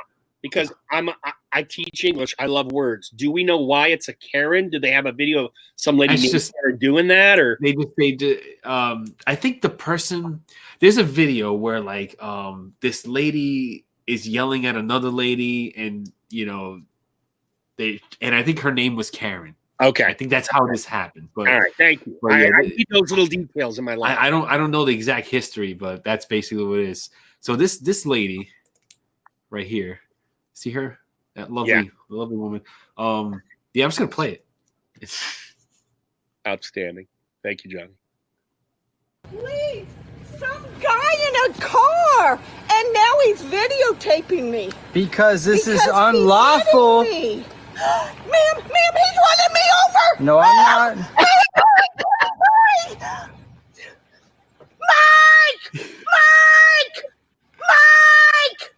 Mike! Yes, please! Hurry, ma'am! Ma'am, I don't know, and he's a lunatic, and he's videotaping me! Ma'am, please hurry!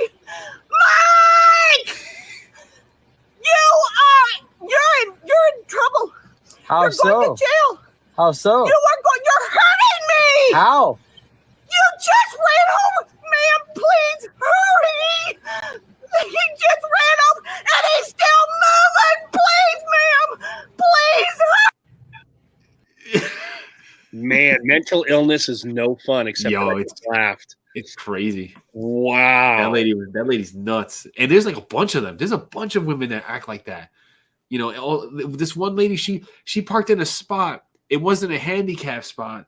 And the lady called the cops on her for parking in the spot. And it was like the same kind of situation. She was yelling at this girl, like really cursing her out and everything for parking in the spot. And people are just out there, man. I don't know. But yeah, that's I commented on it, and like my comment got like 200 something likes. So I was like, oh, I'm gonna show this one out. Yeah, that lady is definitely effed up. Yeah, definitely effed up. All right, 9:53. You want to throw out the all call, Johnny, for the last 37 minutes? Yeah, any moment wants to join us, hit Johnny up in the DMs with an email. We'll get you on here. Let me see if I can just do what I'll do is I'll just copy the thing here, and I will throw it out in the chat. There you go. Whoever clicks on it first, come get your therapy from the well, of the therapeuticness. They win. Oh, wait, I need to get to the James, I think I don't know, but man, it was crazy. Sounds like a Life Alert commercial. It did, Zebra. Good call. Good call, Scott. Okay. Ready in 3, 2. There's the link. All right. You want it? You got it. Come join. We could fit 3 people. The Therapy 3 tonight. Make sure if you're using your phones, have some headphones in. That way we don't get any feedback. Particularly if you've never been on a live. That would be like, if we could pop your live cherry, I'm all about that. Yeah. Wow. I can say that 2 hours in or an hour and a half in. Yeah, it's already it's really anyone who wants to join. I just gotta wait for it to pop up at the bottom. What was it? Goodfellas. Hey, you broke your cherry. Yeah. First movie I ever saw in the theater was Goodfellas. Yeah. Oh Jesus! Yeah. Are you kidding me? No. My dad took me and my sister when it came out when my mom was at work, and I remember I was a little kid, and I'll never forget the beginning of that movie when they're stabbing him in the trunk. Yeah. Forget it. It's like that. in my brain for life. Like I'll never. And I love that movie. I watch that movie all the time. Whatever. It's one of my favorite movies. My mom, Johnny, was old school. You know, I'm born in 1967, and she was a single mom on and off. She had a few marriages, but, you know, by and large, single mom. I saw The Exorcist at 5 years old. Mm-hmm. Jesus. Yeah. But that's when we weren't pussies. We weren't wearing seat belts and shit like that. That's when men were men and society was tough. I will tell you, to this day, it still is my scariest movie of all time. Yeah, I haven't sat through that whole movie, The Exorcist. I've tried to sit through the whole movie, and it's something about it feels too like real, and I'm just like, I turn it off. I turn it off, and I imagine religious people, particularly Catholics, might get an extra kind of twinge from it. Yeah. Because it's implied there. So I have a funny story about not The Exorcist, but you remember the Paranormal Activity movies? Oh yes. Yeah. Okay, so I'm telling the story. So my wife used to work nights at one of the she's a nurse, but she used to work at a nursing home here in town, and she used to work the night shift. And so whichever one it was where the spirit bent the guy in half backwards. Yes. And threw him at the screen. Yeah. Okay, it was that one. That made me laugh. So my dog was sitting next to me. Let me set this up. Before I started the movie, I did dishes. Our dishwasher had broke, so I had them stacked and all nice, nice and done. I had fixed dinner, whatever. And when I watch scary movies, I shut the lights out. Yeah. You have to. Yeah. Right. So the lights are out, and the only light that was on, and it was night, was the TV. My dog's sitting next to me, and my phone was on vibrate, which I wasn't even, by this point, I wasn't even paying attention to the phone. So I'm sitting there, and they had just bent the guy in half and threw him at the TV. And I wasn't expecting it to come at the TV. So I was like, oh! And I just sat there, and it does that, and then the credits are rolling. Yeah. Well, all of a sudden, as soon as that made me jump, all the dishes fell like, brrr, and I was like, ah! Like literally out loud, and my dog jumped. And then as soon as that went on, my phone vibrated on I was sitting on it, so it was on my ass cheek, and it went brrr, and I'm like, ah! And I yelled out loud again, and I was hyperventilating, and my wife, she was the one that called, and so I answered, I'm like, hello, and she's like, what the fuck were you doing? And I told her the story because she thought it was something else, but I'm sitting there and I'm telling her the story, and she goes, oh, that's nothing. That's just the spirit that lives in the house. And I was like, fuck you. So I went around and turned on every light in the house, whether I was in that room or not.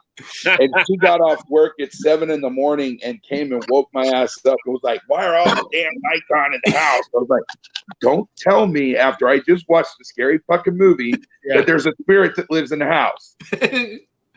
You know what's funny is that we think that a light bulb is going to stop like an entity that can bend you in half. There's no way 60 watts is going to stop that thing. Yeah. Like, I'm that guy. Like, if it were me, the movie Amityville Horror would have only lasted about 20 minutes. Because as soon as I walk in that house and it's like, get out, we're fucking gone. And if you're not going to go, sorry, you're stuck here, and whatever happens to you happens to you. And if I'm dumb enough to stay for the get out, the minute the walls would have bled, that's when I'm gone. Yeah, it's over. Yeah, no. Rob Acker in the house. What's happening, gentlemen? What's up, Brett? What's up, baby? Hey, what's up? My zit popping brother, man, I love watching that stuff, dude. As soon Oh, as you yeah. started talking about that big old back zit, I knew exactly what the hell you was talking about. Yeah. And I know you've seen them under a microscope or whatever. They're super magnified. I guess pore cleanings or blackheads, dude. Those things are awesome too. Oh, yeah. Me and Brett are pimple buddies, apparently. I ain't had a pimple, man. I ain't had a pimple in so long, dude. But I watch them videos religiously. Yes. It's My wife will sit there and I'll see by the reaction of her face when she's actually watching pimple videos because she'll be in awe. Like the rest of the time, she just sits there straight faced. But then if she's sitting there like, oh, you're watching zit popping. Yep. And then I have to sit there and watch right next. That's a favorite pastime right there. Yeah. I don't know how I got this pimple on this side here because all I use is the beard products and it's not supposed to clog your pores, right? That's the thing. That's a whole nother level of disgusting. So Acker, check this out. Johnny Grooms goes live like at 8:20. 10 minutes till we're supposed to be on there. I saw it. Yeah, okay. He was there. Yeah. Oh, he was there. Okay. I'm like, what the fuck is he doing? And then I'm like, close up of it. Yeah. I'm like, God damn it, Johnny. I mean, is it sacred? Johnny's losing his shit, y'all. We're just kind of dealing with it. We're just kind of creating a barrier around him to make sure that he doesn't hurt himself or anybody else. He's losing his shit. My prediction is if he's going to have one of those Johnny rants and he hears that train, he's just going to run for the tracks, man. I'm just praying for the kids on the bus. Lord, please don't let him snap driving the bus. I snapped at a few of them today because they wouldn't sit down, and I'm driving. I'm going over train tracks, and they're still standing. And I get on the PA, and I'm like, "You guys want to sit down because we're gonna go over some train tracks." And do you pull the Chris Farley bus driver? Yeah. Where sometimes you start shaking and your head's like, yeah. Turn this bus down pretty damn quick. Go to your precious field trip. Let's see if we'll make you drive this bus off a cliff. I will say, Johnny, that's middle school girls. That's a hell of an age, brother. Oh my God! He said that's his own personal hell. Middle school girls all back there screaming and hollering. You think that's hell? Wait till they want to shake your hand, Johnny. No, I don't let them touch me. No, I don't let them touch me. Johnny's gonna be gagging. It's crazy because I was driving and it was still there's only 3 of them. 6th graders, 3. You would think there's 50 of them back there. Yeah. So I casually just at the red light I said, "Can you guys just stop screaming real quick? Like just stop screaming, And then okay. They're really polite though. They're not mean kids. They're not like complete a-holes, but right. When they get out of hand, they get a little rambunctious and they get a little too much energy, But yes. I'm thankful because I've driven some convicts, I've driven some where you got to watch. You have to watch because either they're gonna hit you with something, or they're gonna throw a battery at you or something like that, or something. I've driven them like the step right before they go to jail. They have programs in schools where it's like for real, like I'm not even kidding. It's like the next step is prison, and I've driven some of those kids home before, so I've gone through it with that kind of group. The kids that I drive now, they're like freaking angels. They say good morning to you, they say thank you, they say goodbye. But when they get a little out of hand, it's awful. But they listen. See, you need to. You have an intercom. Yeah, I do. You need to get that liquid ass that's off Amazon, and then get a fake fart sound and put it on the intercom and spray that liquid ass. That would be me. So it smells rotten. Like if they're fucking up real bad, just be like, and then spray that liquid ass, and then lock. They can't get out. And then point at the little blonde-haired girl with pigtails in front of the bus. The nicest, most innocent one, and be like, Judy, I told you to hold it until you got home. You could have waited till you got off the bus. Yeah. I know their names. I can call them out by their name. Oh my gosh. Johnny, Beer Gent says you should do stand up and just talk about the things that piss you off. Bam says I turn into your vids waiting for you to snap. It's true. And then Halifax says he emptied a whole bottle of that liquid ass inside of a Wawa, and they had to close the store. I love those are my new favorite videos to watch on YouTube if I'm bored. There's the liquid ass videos. I never heard of that. I didn't know that Oh, was a thing. Google it. Well, it doesn't look like I'm gonna be sleeping tonight. Yeah, no kidding. Yeah. That's what I'm going to bed to. Oh, Liquid I ass. saw one where a wife was doing it to her husband that way. She would spray it, and she wanted to. She saw him walking, and she sprayed it in the car and made herself throw up. Oh. Wow. Now I thought that the guy that walks around the Walmart with the little fart thing in his hand. Oh, the pooter. Yes, the pooter. And he'll Yeah. bend over in front of somebody and squeeze that thing. I love those, but that Did liquid you ass- see the one where he did it, where he got punched by an old man? Yes, he got assaulted by that old man. He did it in front of his wife she's on a motorized cart, Yeah. and he was like, "Brr," and he got mad and followed him through a Target, and the guy didn't believe him and punched him. Damn. You got to find that, Johnny. The pooter getting punched. This guy, and I was like, how long has it been since he's been in a store and not been in that fucking car? Can I tell you something? And I'm sorry, maybe this is because I'm a crusty old man, but I hate that fucking cart. I look at the people on that cart, and I'm looking at them like, the reason you're on this cart is your own fault. Yeah, because you're not. Right? Yeah. Yeah. Yes. I love that cart. It's one thing if you're diabetic and you've lost a leg. Fair enough. Or if you're a veteran and you've lost a leg. Fair enough. But all I see is just big, fat people. If you're going to be featured on My 600-Pound Life, you don't need to be on that cart. That cart won't move. I've used those carts every now and then, and just because I'm lazy. And what the fuck? Wow, Johnny. now listen to me. Wow. I have a reason because No, you don't. yes, I do. You might Because as well just park in a clear. Listen, handicap hear me spot. out. Clearly, right on in Walmart, if you look at the actual cart, it says "return to where you got it." Basically in so many words. So I do the good deed of driving it in the parking lot back to plug it in, and sometimes I go to the aisle that I'm gonna buy stuff in, and I make my purchases, and I drive to the self checkout, and and on my way out I plug it in. So. Come on, Johnny. That is the sorriest excuse that I have ever heard. All right. You have to now, Johnny, before next beard therapy, get on that fucking thing and shoot video and show it to us. You have that is a requirement. They're gonna kick me off because I could say, I have leg pain or something like that. But if I just start joyriding in that, Walmart security is gonna come at me. Horse. Just go to the cookie aisle and fill the whole basket up with a bunch of Oreos and a bunch of chocolate.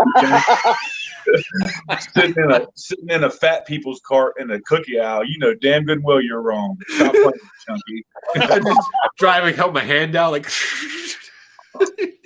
And then go to the bakery and just start pulling cakes and pies off the shelf. I smell a challenge, Johnny. But you ain't fat enough. You need to find somebody fat and pay him $20 to do that. No. Rob, that he's not fat enough, and just the fact that That's he's on what the damn thing. I'm We have a handicap placard because of my daughter Ariana, who has Down syndrome, and when it's in my car, because she always goes with me, I ain't have no shame. I will park in a and I'm just a frustrated actor anyway. I will park in a handicap slot and I will limp the entire time. I will put on a limp and limp from the parking lot and my kids will scatter from me. They'll be like, "Fuck, Dad," and they'll just go away because I don't let that shit go. I'll limp through the store. I'll do wow. So you take the handicap spot? Fuck That's yeah! I just terrible. anyone else as fat as I am. I would never do that. I would never take a handicap spot. No, you just take a handicap car. Shut up, John. Y'all have do-gooders trying to sound like a bunch of do-gooders. Cut that shit out. Y'all dirty. You need to be in church.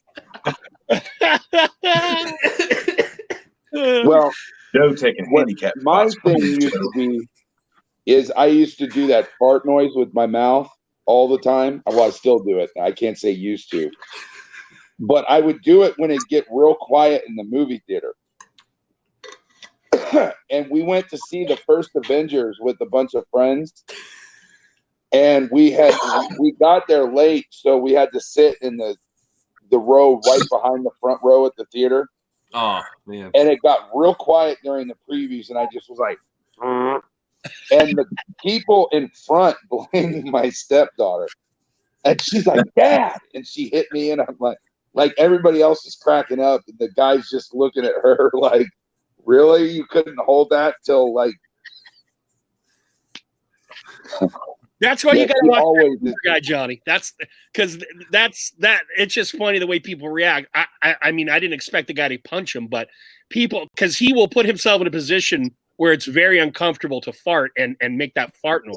Oh, man. Like, literally with his ass almost touching someone else's ass, and he'll bend down like he's trying to get something on a low shelf, and he'll rip it. Now the other ones that I like too are the one that the guy has a cup, and he looks like he's drinking out of a straw. And it sounds like he just shit his pants. I haven't seen those. Oh my goodness! Oh, he'll do it in the mall, like on elevators, and it'll be like, and he's like, "Oh Lord!" And he starts duck walking, and people like there was one time he was on the elevator and he was going down, and he did it, and the people walked back up the escalator to get away from him. And it's. Go ahead. Sorry, Brett. Oh, it's just crazy, like how many. People will either laugh at him or just look at him with disgust. Yeah, but because it literally sounds like he shit his pants. Yeah, people. I mean, this is why Sacha Baron Cohen, when he was Borat, could get away with it all, because we will sometimes excuse, particularly foreigners, like, "Oh, it's okay in their culture; they just don't know." But people don't say shit. Now, I know if you pulled that shit around Rob, he'd be saying something. I just got that. Damn right. If I bent over and Rob didn't know me and I bust ass, I know something's coming my way. Oh, right? I'm about to plug that. Yeah, exactly. And that's what the one old dude did. But by and large, Rob, everybody, like, they'll react, they'll giggle, they'll shock, but they won't say shit to the guy. Really? Yeah. No. Oh, I am not your guy. I am not your guy. Now, wait a minute. Rob, what if you're in a Walmart and someone does it from an aisle over? Will you go look to see who the guy is? Oh, well, no. See, I'm going to be dead honest with you. I'm the guy that drops them SBDs in the aisle. When I see somebody coming down the aisle, you don't even hear it. But I'll get to the end of the aisle right to where I can just plausible deniability. And I'll wait for them to walk through that shit, and it is hilarious. Me and my wife have a blast with that. Especially if it's the metaphorical green mist. And then that's how we go. I don't mind if somebody farts in a store or something like that, as long as it's the fuck away from me. I'm good. I don't care. Do you laugh? Hell yeah, it's funny. A fart is funny. One of the funniest things to do. But if they my son and I were in my bubble and they fart on me, yeah, we got a problem. I took my stepdaughter and my son into this store, and she was trying on pants, and I was making that noise, and there were these two guys from Africa, and they kept blaming each other for making the noise. And my son was laughing, and he's nudging me. He's like, "Dad, that was you." I was like, "Yep." But they're arguing back and forth that it was them. And so then when we're standing in line, I did it again. He goes, "Dad, stop it." Busted me out in the middle of the store. Oh, wow. But I don't care. It doesn't bother me. Yeah. I don't know, something about Best Buy that Whether makes it's me real or not. I mean, I guess that's the 10-year-old in me that comes out. The farts are funny to me. Yeah, farts are hilarious, man. You never stop being it. Best Buy gives me gas. I walk through Best Buy and it's like, fuck, man. And I have to like go to the areas where there's nobody there, and then like it's because I don't, because they're gonna know it's me. You know, I'm like scared of that, of them knowing that I farted. That's why you do it in well-populated areas. Do you douche that pussy, Missy? Now it's a party. Oh, it's been a couple of days. Oh my god! Oh, if we'll they are, we'll just nickname him Summer's Eve. my specialty in the Walmart, and if I can't let my wife know that I do it all the time, but my specialty in the Walmart, you know how people just like 4 or 5 people will get in the middle of an aisle and they'll sit there and talk. Yeah, I hate that. One, those people are touched, man. There's something wrong with them people. They don't see that there's other people trying to maneuver around that. One. So I will bust right through, and I'm that guy. I'm not going to walk around. I'm going to say, excuse me. I'm going to stand right there until they move, and then my wife and I will come through. But as I go through, I'm king of SBDs, bro. I'll kill it right on them. So I mean, I guess I should get punched for that, but you should get punched for standing in the damn aisle. I hate that. That and left lane drivers do drive me nuts. Look, aside from other reasons why I don't want to shop at Walmart, this idea that Walmart is fucking Starbucks and people are just going to stop and socialize while other people are trying, and they'll do it right at the fucking aisle. It's like, Hate that. have some common courtesy, motherfucker. That's why I love the 24-hour Walmart, because if I really need to go to Walmart, I'll go at 3, 4 o'clock in the morning or something like that, where it's dead empty and there's only like a certain crowd running around. But yeah, you don't have to The fight. ugly ones, man. The ugly ones come out 2 or 3 in the morning. The real, the nastiest. The people Them of Walmart people. Walmart people in my Walmart, they're just the people, because I mean, I don't want to talk ill about my town, but we're not the best looking bunch. You got the hose. Like I know I can, go to Walmart in any outfit in my town. It doesn't matter what I'm wearing. I could just go, and it's fine. I fit right in. It doesn't matter. You should go with boxers that look kind of like shorts, but have the fly open. Flop out. I can do that. It's like Walmart and the police station share the same exact parking lot. Oh, so yeah, so if it's weird. It's like you turn into the police station, and it's the Walmart's behind the police station. So what's wrong with your town? So if you do anything in that Walmart, you have minutes before you're handcuffed. It's a very safe place to go Black Friday shopping. No joke. Now let's face it. You've reached an all-time low if you're trying to steal from a Walmart that's right behind a police station. Believe it or not, people try it. They really do. Sure. You're kidding me. No, they really do. And the alarm goes off, and then loss prevention comes out, because this is happening enough for me to see this. Loss prevention. That car doesn't move very fast, does it, Johnny? You can.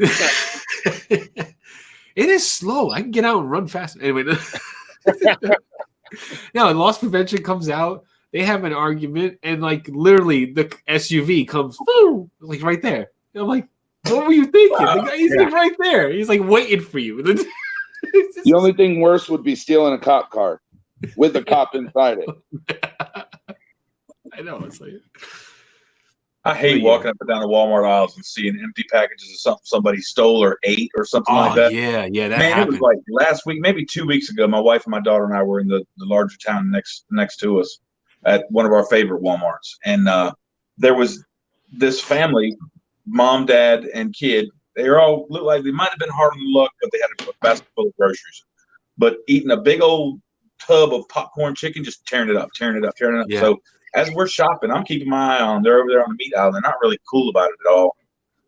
So they're tearing this thing up, and I'm watching them for a good 10 minutes. Every aisle we come, I'm locating them. And then all of a sudden I locate him, and I see the husband. He's gone, and I see him break around the corner. I said, baby, I'll be right back. So I go follow this guy just because I'm nosy and I'm that guy.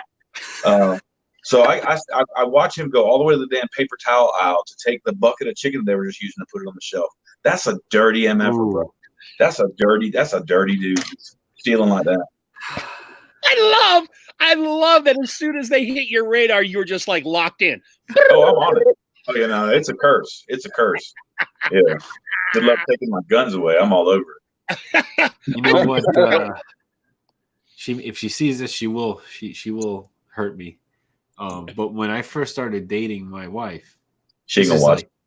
This was fucking 16 years ago. So she taught me that trick. She was like, "Oh, just eat the sandwich in the store and just leave the container behind."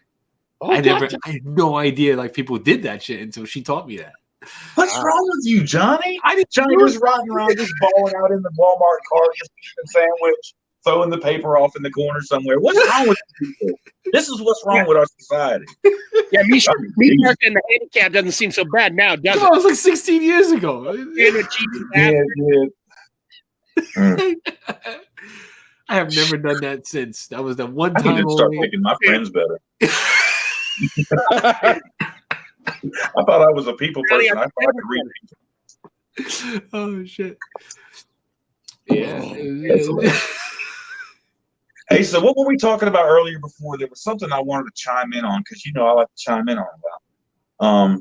We were talking about not the whole reviewer ambassador thing. I think that thing's been beaten to death. Releasing bulk. Nail fine. Say that again, Joe. Releasing a ton of scents at once.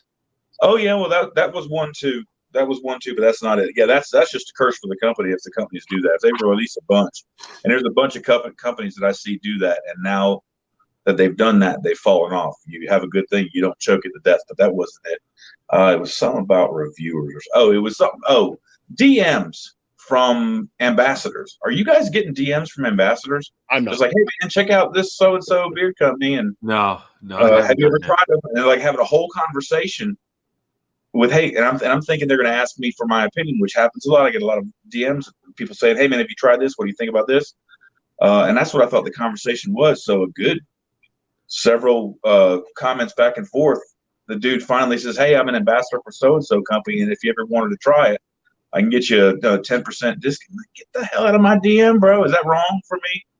Because if every ambassador decided they wanted to hit me in the DMs, I would leave Instagram like that. Yeah, I would just start blocking. That ding, ding, ding all the time. Like, I'm not. Yeah, I would just start blocking. If ambassadors came at me like that, I'm sorry. Yeah. And now, not only have I blocked you, which I did block. I block them or unfollow them, and then I sent him a message back. I was like, yeah, bro, I've never seen an ambassador do that before, and I don't appreciate you coming in my. And I wasn't like a jerk with it. Well, yeah, I guess I was. So I really don't think it's a good idea for you to be DMing to solicit business. I don't think that's how it's done. Yeah, it's not how it's done. Take me off your list. But not only did they screw it up for themselves, is now I'm not going to try that company just because it's in my head that they are that thirsty. They screw themselves up. I might drop a DM to the owner just to that effect. Hey, you know what? Yeah. Say, I'm pretty sure that guy's going to go back to the owner and say, hey man, this Rob guy, check. You know that straight bearded guy? Look what he said to me. Send screenshots. He's gonna tell on himself because he knows that it ain't good. Don't be jumping in my DMs trying to sell me something. And don't think that 10% is going to be the draw that's going to get me to your unknown company 10%. before I get anybody else. It's falling already. 10%. Does that sound too bad? Sorry. Fuck out of here. 10%. Hell no. Fucking 10% out of here. 10%. You gotta DM me. I better be a 20 or 30. Shit, Bro, you're wasting my time. You better give me a good discount. I'm a 10%. 10% ain't nothing. 10%, yeah. 10% doesn't even cover shipping. No, it's not even half. But yeah, I like how Johnny has waffling beliefs on this. If you hit 30 with Johnny, he'll accept that DM. That's yeah. If you're gonna come at me with something special, like, hey, check out this company, we have a special promotion, 35%, 40% off. I'll say, okay. Thanks for the info, and I'll think about it, and that'll be the end of the conversation. Yeah, and then, but if they keep on pressing, then I'll block them, and I'll follow. Oh yeah. You're not going to use that code. I'm not going to put my foot on your throat on the first message, but if you continue to come back, or you disguise a conversation, or you disguise your soliciting as a conversation, I'm gonna smell. I can smell a lot like a fart in a car.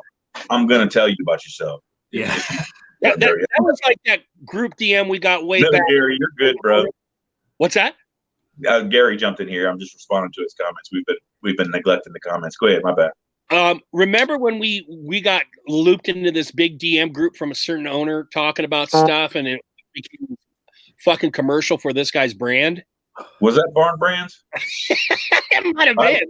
I let that. Yeah, it was Barn Brand, and I let that dude absolutely hold it. He held it and toted it for a while. I let him have it. Like, bro, he started. Sorry, I gotta forget that it's more than just us four in here. He started a chat with like 40 people, like big time reviewer, larger than me, not including but large reviewers and other reviewers in the community talking about, hey guys, hey, what's up? And it's like Sunday morning, talking all kinds of like it's getting ready to be a chat, like he's getting ready to let us know something or let us in on something, and all of a sudden it's like, hey, I'm want to see if you guys want to try my product, and I was like, yeah. Was this just a sales pitch? Get out of my DM. You just attached 40 people to this chat. Right. Out of here. While we have Gary, hey Gary, real quick, what did he just say there? I like what someone said in the chat earlier that you might be dropping a bunch of cents at once, and I brought up business-wise, what is the idea of doing that? Like hitting a bunch of cents as opposed to like stretching them out over many, many weeks. Because I would think, and I don't own a business, that would be a better philosophy. So if you could, if you are doing that, A, and B, if you are going to drop, the number was 9 that I heard. If you are going to drop 9, what is the philosophy behind you doing that? Because I like that you're in here. We can get it from the horse's mouth. While we're waiting on that answer, Joe, I'm with you, man. It's not that it matters that you're not a business owner. It's just that you, me, guys like us, guys like Johnny, Brett, everybody, the guys that pay attention to companies or predominantly reviewers mainly, watch each individual company and learn from talking with them and everything. Right. And you can see their patterns. And there's some guys that are doing limited stuff. Lux is the king of it. They do limited stuff and just knock it out of the park with every single cent, whether it's good or not. Right. And there's other guys that drop, 4 or 5 inside of a month's time, and you only ever hear about 2 for the longest. And it's just too much. We had Gary on here, and I thought it was a very interesting conversation because, again, I love getting the owners on here. I don't even want to necessarily pick their brain, but when they start talking about stuff, I just love hearing that owner side. I'm dropping the final parts of my lineup up front. This way I can focus on product expansion and not cents. Okay. There you go. Okay. Yeah, that makes sense. Yeah. Mo, what's up, buddy? Mo says something about, I'll read this one. Yeah, I hate companies hinting around about wanting me to buy their stuff for review. Just come out and say it. Hey, give me my address and, try out my stuff. So that's another sore subject. Companies, it's happened a lot of times where, and I don't understand why they do it, or if it's just a character flaw in that person. I don't mind. I like to talk to people, but I get a lot of times where a company will jump into my DMs, and I know this happens to Joe. I know it happened to Mo. I know it's happened to a lot of reviewers, probably even Johnny. Companies will jump in your DMs and say, hey, man, I need to send you out so-and-so and such and such. Send me your address. Oh, yeah. Crickets, bro, crickets. I've had one company do it to me 4 times and still ain't never sent. Well, that's a lie. They sent one thing. But a couple companies, and in live streams, if they're in a live stream with them, hey, man, I want to send you something. And they call you out verbatim, vocally in a live stream. Hey, man, I'm going to send you out something. Crickets, bro. Don't tell me that. I'm not chomping at the bit to get it. If you want me to review it, we can talk about it. Yeah. But don't sit there and tell me you're going to send stuff and not send it. That's so frustrating. I got DMs from companies that I never heard of saying that, oh, you know what, we'd like you to do a review, and what scent profile do you like? And we go through the whole fucking 9 back and forth, and I haven't heard shit since. So like, I get that too. Yeah, I get that. Yeah. Tell me if you disagree, Rob, and anybody. I think it's people, the road to hell is paved in good intentions, right? I think it's people that have that good intent, and either through they get too busy or whatever the excuse / reason is, they don't follow through. And my response is, well, then don't put it out there, right? Yeah. But I do think, because you're right, I've been hit by that, and I've been told I'm going to be sent stuff, and I have not received stuff, and I'm just like, fair enough, okay, whatever. Yeah, it's a little annoying, especially if it's put out in the public eye for the public to see or the community to see. And they say, well, Straight Beard is getting ready to review so-and-so product, and now all of a sudden they're interested in that company now. So it's almost like promoting themselves by making a promise to you that they're not going to keep. Yeah. I don't need their stuff. I mean, if they want me to have it, they can send it. I'm not begging. I got it. I'm good. But just a little annoying. Yeah. It's actually really annoying. Yeah. I'm with you there. Let me check the chat real quick. Bearded Zebra echoes your comments. Gary says 3 of the scents aren't new. We're just adding oils to match the nighttime Buddha scents. No, Bam just did. Go ahead. Get to Bam. I'm going to get him. If I do that, call me out publicly. Bam, you do that. Bam, you do that, bro. Neckbeard agrees with you, Rob, on what you just said. And Gary said the same happens on the opposite side. Small reviewers hitting companies up daily. I know, man. I would hope that guys like me and Rob and Johnny and Mo, and there's others out there, Bearded Live, I imagine Mechbeard and Zebra, a lot of us pay for the majority of our shit. Even Akron, I to this day. Well, I don't want to speak. Yeah. Even I to this day, even though I'm getting more stuff than I did a year ago, I'm still paying for a lot of shit. Yeah. But it just bugs the hell out of me that guys are just begging. That begging mentality. Yeah. Like, firstly, invest in the fucking company, and if the company does you back a solid, great. Otherwise, the company comes to you, motherfucker, if they want you to review their shit. It's that simple. That's right. Yeah, or if they want to work with you and they want to get your opinion and development and all that stuff, and like that's, you know. I totally agree. Yeah. That's where reaching out to companies just isn't right for me. I do my best, and I can't reach out to a company with my intention being, hey man, I want you to send me some. I can't do that, dude. And if I want to buy their stuff, I'm going to buy their stuff. Yeah. But let's not start a conversation. Hey man, would you review it? Let me give you 30% off. Man, please, bro. You know how many companies are in front of you that I could actually get right now? 30, and that sounds really meal mouthy, but there's 1,000 companies out there. Come on, you can't break line. And Bam, we had a conversation after I said don't send it, and that was resolved then. But whatever, bro. You're good. You're good. I hear JLFM is great. I could tell you that without even having to smell the product or try the product. I know it's good. Brett, Joey Hookham on his way out said you should do reviews. You've got a good personality for it. Oh, okay. No fart sounds. Thank you. What did you say, Rob? No fart sounds. Oh. I may have to drive all the way to Kansas and drop some dishes when he shoots his first one. Just to see what happens. Zebra, get to know a company and build a relationship, how they got started, how they got their name. If they want to send you something, that's their but don't ask. Yes. Yeah. That's the idea. So I don't know, and I'm hearing it from lots. I mean, Boston Mike posted on it a few months ago.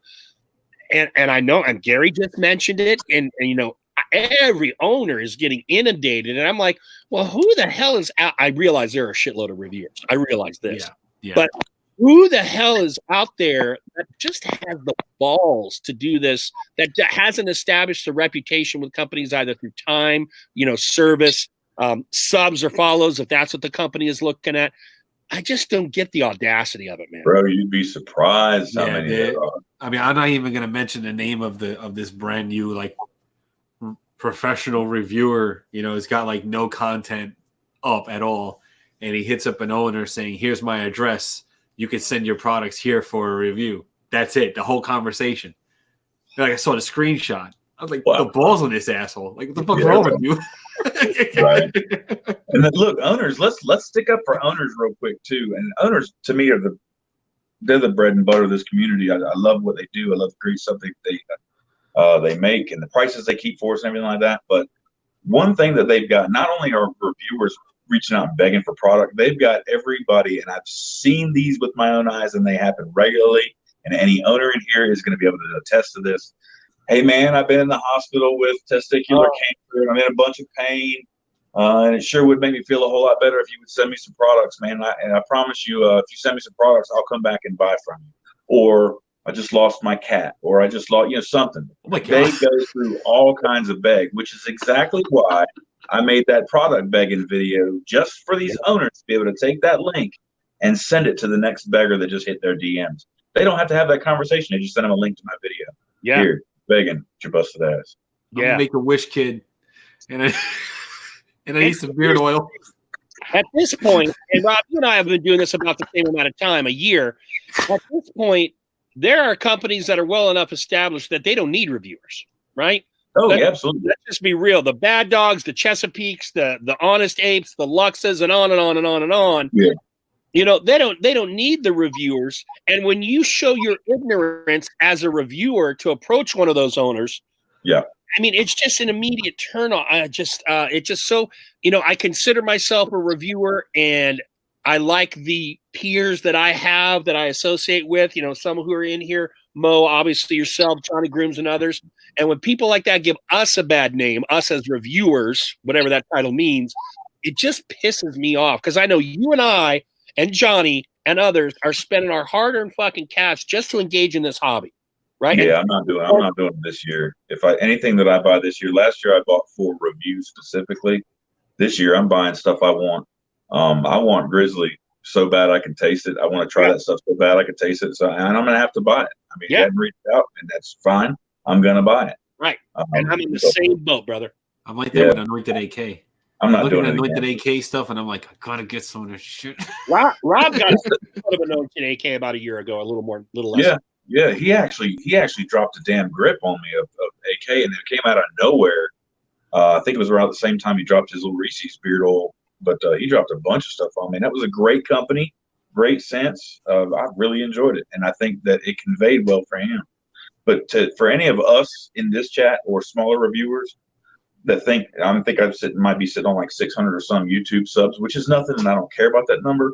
If any of us think that we can do anything for Octane, Ape, Fable, larger companies, Lux, we can't do nothing for those guys. That's not our crowd. We'll let the big guys have those. I can't bring anybody to Lux. Everybody knows about Lux. Right.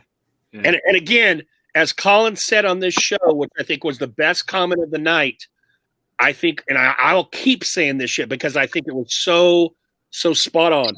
I think sometimes we of the Instagram community think we are the world, right? That we are the beer community, when we are a drop in the bucket when you're talking about total sales that these companies are making. Absolutely. Right? Yep. Now, we may be the most informed out there as far as the reviewers go or the people go, but we're not making these guys, get an extra week of vacation. Informed, obsessed. I mean, it's a toss. We're obsessed. Yeah. But I can't believe that, Rob, that there are people actually, what you said earlier about people using an injury or a death or an illness to try to get product. Brother, that is beyond douchebag. I have seen those with my own eyes, and it's just shocking. Hey, man, it would make me feel a lot better. Man, I don't give a damn how you feel. What makes you think? What does your testicles have to do with my beard product? Absolutely nothing. If you want to add another layer, and I'm pointing at both of you guys, because you're both veterans, I heard a story of a guy down on his luck, and he was in the service and played that service card on top of it. See, no, fuck that. Yeah. Your chow is free, bro. I'm going to need you to go ahead and get your little free chow. Gary, I see Gary says he agrees with that. However, he enjoys working with reviewers if he enjoys their work. I don't see Chesapeake reviews. Am I missing them? Has anybody I don't either. Reviews? I'm going to be doing one for their the collab with Matt No BS Beards. Okay, they came out with some shit, man, and I was like, as soon as I saw like the when they were releasing it and where they were going with the direction, I was like pulling out my credit card because like it's what is it? It's 3 products, and each product has a different scent profile, but you put it all together and it's 1 scent profile. So it's like it's like a modular beard product. It's like a Voltron. Exactly. About that months and months ago. I remember hearing about that. I was like, holy shit! I said I have to jump on this. So I'll be doing one for them. I'll be doing one for that. And Gary says he sees the veteran card used all the time. Acker and Brett. Yeah, that's a shame. They ought to be ashamed of themselves. So, Gary, I know Determined for Success is a huge fan of yours. Aside from Matt, Scott, Dan, who are other reviewers that you have worked with? Because I'm with Rob. I stumbled across your website many, many moons ago before I ever started reviewing, and I didn't order from you because you were out of samplers at that time because I was on a big sampler kick trying to get the bang for the buck. And I don't remember, quote unquote, small, and Mo I know has done stuff, quote unquote, smaller reviewers doing any of your stuff. So throw a name or two out there of someone you've worked with.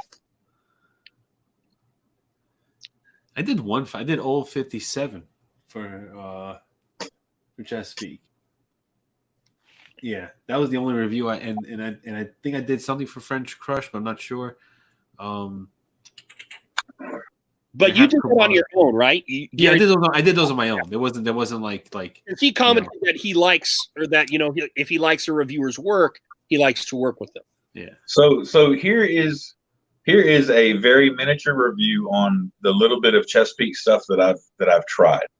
Gary's saying, "Oh damn." The oils feel good. The smell is not for me, but I'm going to tell you the star of the show, and this is from product that I got 6+ years ago. The star of the show for me, for Gary, is his bombs, man. His bombs feel great.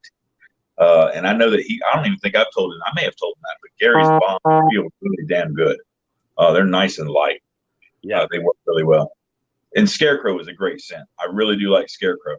I'm really liking the co-wash, Gary's co-wash, and I'll be right back. And that 4-ounce butter that he got for French Crush, and that butter is awesome. I use it in my beard. I use it in my kids' hair. Like, it's such a good butter, and I freaking love that co-wash. Huh? What's the scent supposed to be on? Is it Command co-wash? What's the scent supposed to be? I got that one, but it has 0 scent whatsoever. What's the scent supposed to be? Joe, have you tried that yet? Gary, can you tell us? I have not tried Command co-wash. Command co-wash. Oh, I think it's Command, but it feels good. I can't smell anything. I don't know if it's. I got the website right here. Oh no, wait, no. It's like lemon or citrus or something. My nose doesn't like citrus. I don't smell it. Not like I should. Driftwood, sea salt. It's very, very light, natural smelling. Okay, that makes sense. Because I'm thinking of something. Oh, that makes sense now, Gary. I know that's going to have to be very light, but it does feel good. Yeah, I just want to say, since we're all here, I agree. Mo happened to randomly have Rob on, and then asked me to jump on, and then Gary during one of Mo's shows said he was going to send the panel stuff, and so I asked for Cubano. Gary didn't have a Cubano, so he sent me triple. He actually sent me 3 balms and 3 oils. And I'm with Rob. Of the 3, I liked 1, and the other 2 scents weren't for me. But that balm is freaking nice. Balm. I'm a big fan of the Chesapeake balm. Yeah, definitely a good balm. Small Cubano butter. So Cubano, I think we were supposed to just get like Cubano, but he went for a huge, larger package, 3 sets or whatever. But yeah, Cubano is actually one that I really, really wanted to smell, because I know of one scent that came out after from another company that's supposed to smell just like that, and I really wanted to judge for myself so I can understand who's what games being played. So one of these days I'm gonna have to pull the trigger on Cubano just to know. I've already been told by a bunch of people that it's virtually the same. I just want to see it for myself. Learned a lot in 2019. Yeah, you did. The last thing I've got from Chesapeake was Cubano. I really like it. Is it good? I like it. It smells great. All right, so let me ask you, Johnny, is it similar to something you've ever smelled before? Yes, I think we had this conversation. Okay, then you were the one of the ones that told me. Okay, that's all. Good to know. It's so good though. It's all good. It's complex enough. I don't know how you could do it, but it's a pretty complex. I've been secretly collecting all tobacco scents, but now it's not a secret anymore. It's my favorite scent profile. Gary, I think what happened is that's the weekend you went to Pittsburgh last year, and you just happened to be out of stock of Cubano, and then you're out of Pittsburgh, and you just wanted to send that stuff out to me, and I think that's what the situation was. Smells like strippers.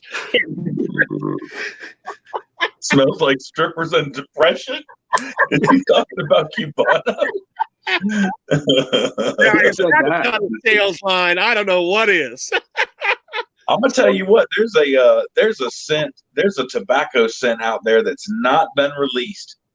And I'll tell it. I told them, and I'm waiting for them to release it. But Barker's, I was doing some dealings with Barker's a little bit last year when I did their Caribbean Escape review, which is a freaking great scent. They sent me a sampler of what they called tobacco pouch. Bro, that is probably the best tobacco scent. It's tied with another one that's unreleased, but that is a great tobacco scent, and they need to come out with it. Barker's doesn't put out a bunch of scents, do they? They don't flood scents, do they? I didn't think so. They're due, man. They could put that out. I just want to point out right now that this is me reading the subtext of Rob's comments. Are you all gazing and admiring Rob's cock right now? How he's dropping this unreleased scent smells like, this is the motherfucker that had all that 1812 shit way ahead of time and would rub it in. And My bad. I wasn't trying to rub it in. The other shit. And now look at him. He's like, this. You can't tell me that someone's I can't smell it. You can't tell me that someone's not giving you something that's unreleased. You know you have. Johnny has too. They want your opinion on it before they release it, which is super smart of a company to do, man. If they send you something before they release it, I love that. But there's other companies out there that develop scents. I swear to you, there's companies out there that develop scents, never ever get it out of the bottle or put it in their beard, and they sell it, and they sell a lot of it. And I question, really, well, how the hell do you do that? Yeah, hope to God that they don't make somebody's beard hair falls out one day, but the guys that actually take the time and the initiative to send it out to get it tested, smart, so smart. Yeah, you need that. You need that feedback. Yeah. Amen, Mo. I hear you, buddy. Yep. 2019 was a year of mistakes and lessons learned for a lot of people. Yeah, damn straight, Mo. Mo, we're the class of winter 2019. You, me, Acker, and Tyson. That's when we all learned our week of each other. That's our class. That's our graduate. 2018, class. Joe. You took a year. 2018. No, 2019. I was late January 2019. Oh, winter. I'm thinking December winter. Okay. Yeah. Gotcha. Oh, that's when you started reviewing? I checked all of our first YouTube videos, and they were all within a week of each other. So I'm like, well, really? Shit. Yeah. So you go back and look, Mo, you, me, and Tyson, all within about a week of each other. That's a graduating class right there, brother. No kidding. Wow. Buddy. I'll take it. I am really enjoying. I gotta see what mine was though. Mine was really enjoying Tyson's reviews lately. I think mine was a little bit after you guys. I think February was my first video. James Perkins got my back, Acker. He said you were showing that ape butter for a minute. You damn right he was. My bad. The ape butter was his cock, and he wanted us all to admire it. Trust me.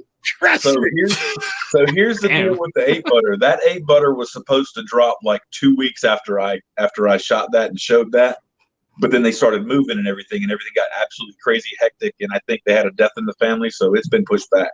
But it was supposed to drop. That was meant to be a test tease to push out a product. And damn, that butter's good. What about 1812? Yeah. What about 1812 that you were talking shit on for like 8 months before it dropped?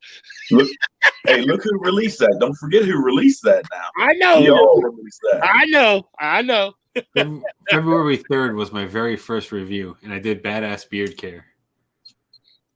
God, I went back and watched one of my first reviews a couple weeks ago. It was terrible. Terrible. Yeah, I remember. Oh, I looked at an earlier review, and I was like, God, I was so fucking fat. I got it. My beard was so short. See, I have an idea for a review, but I've been holding on to it because Rob, when I ran the idea by Rob, and he thought it would be funny, but I would have to pull it off. And so it's kind of made me question whether or not to do it. It was something super off the wall, and I'm trying to remember what it was. I have an alter ego named Alfred. That's it.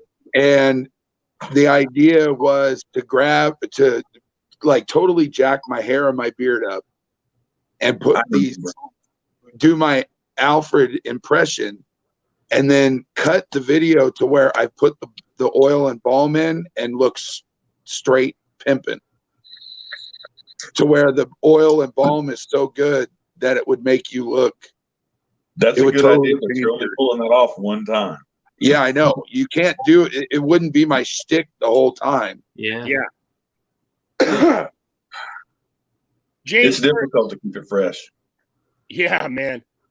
I mean, that you stepped away and now you're back, and I hope you're back with a fucking passion. I mean, I know you are, but it's nice to see you back, and it's nice to see you back with this what I think is a truly innovative move structurally on your part.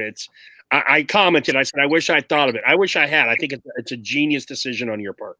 Man, that was a learning experience. And I know I've said it in the videos, but reviews are great, but you never get the excitement. So by the time we're bringing them a review, it's like, yeah, this is Beard Gents El Caballero. It smells like so-and-so, and you lose the excitement. So I was like, man, bump this. Let me go just do unboxing so I get some excitement. But then after doing unboxings for so long, I'd use that after a week or two and be like, it's not as good as it was when I rewatched that video. Yeah. So I went through it, put it all in one. I actually gave that idea to Mo, the bearded shark, maybe 3 or 4 months ago, and I think he loved the idea, just didn't do it. And I was like, all right, bro, I'm coming back. I'm taking that idea back. So I had to steal it back. See, that's one of the things I loved about watching Joe's unboxings is his reaction to the oil, because you can't fake that. Yeah. Right. Yeah. But Robert's right. There have been, not many, but there have been a few that over time, for my tastes, the product, if I had done a review on it, would have matched the reaction. But the reaction is, I mean, it's huge. And I got to be honest, at this level in time, most of the companies I deal with, as far as like I purchase, because I'm a smart buyer, haven't been doing this for a while, their game is pretty tight. So I know when I'm buying stuff, I'm not taking any risks. Yeah, this is true. So you got to keep in mind, and that's something that I had to catch myself to make myself kind of bring it down, because I want my reaction to be the same as if the camera wasn't there. You know what I mean? Right. I don't want to go way over the top. Like there's one, Bearded America. Love that dude. But I'm going to pick on him for a minute. That the elf, and I've not smelled the elf, so it may actually give him that reaction or give everybody that reaction. But his reaction was so over the top. I was laughing at that for a couple of weeks. I'm like, is he serious? And then I started seeing other people's reaction, and it was close. But I guess it all depends on your level of excitement, engagement, and commitment to that product and your craft and our hobby and all that stuff. It is exciting when you're as deep as we are, and the guys in the chat are, that are dropping money and sitting on live streams at 11 o'clock on a work night. I guess it is that exciting. It is. Well, that was the thing with the Bay Area. I had never smelled that scent before. My reaction on the Bay Area. And it's not, as soon as it hit my nostrils, I was going, this is not a scent you would like, and you absolutely fucking love it. Yeah. It was one of those, it wasn't like, oh, a tobacco scent, which I have plenty of. It was, this is like breakfast shit, which I usually don't like. And it just hit me. And I swear to God, Rob, I almost did Bearded America's elf reaction because it's so overwhelming. I was so taken aback by the smell of that scent. I like Joe says, oh, yeah. Oh, now jump. Yeah. I love it. But look, I'm gonna have to make a request, and I know that probably everybody wants to say it, but if you don't stop flicking your damn tongue in them freaking reviews, I'm gonna report you to YouTube because it's turning me. You can just flick your tongue. My rules, baby. Or how the hell does she even walk straight? That tongue is foul,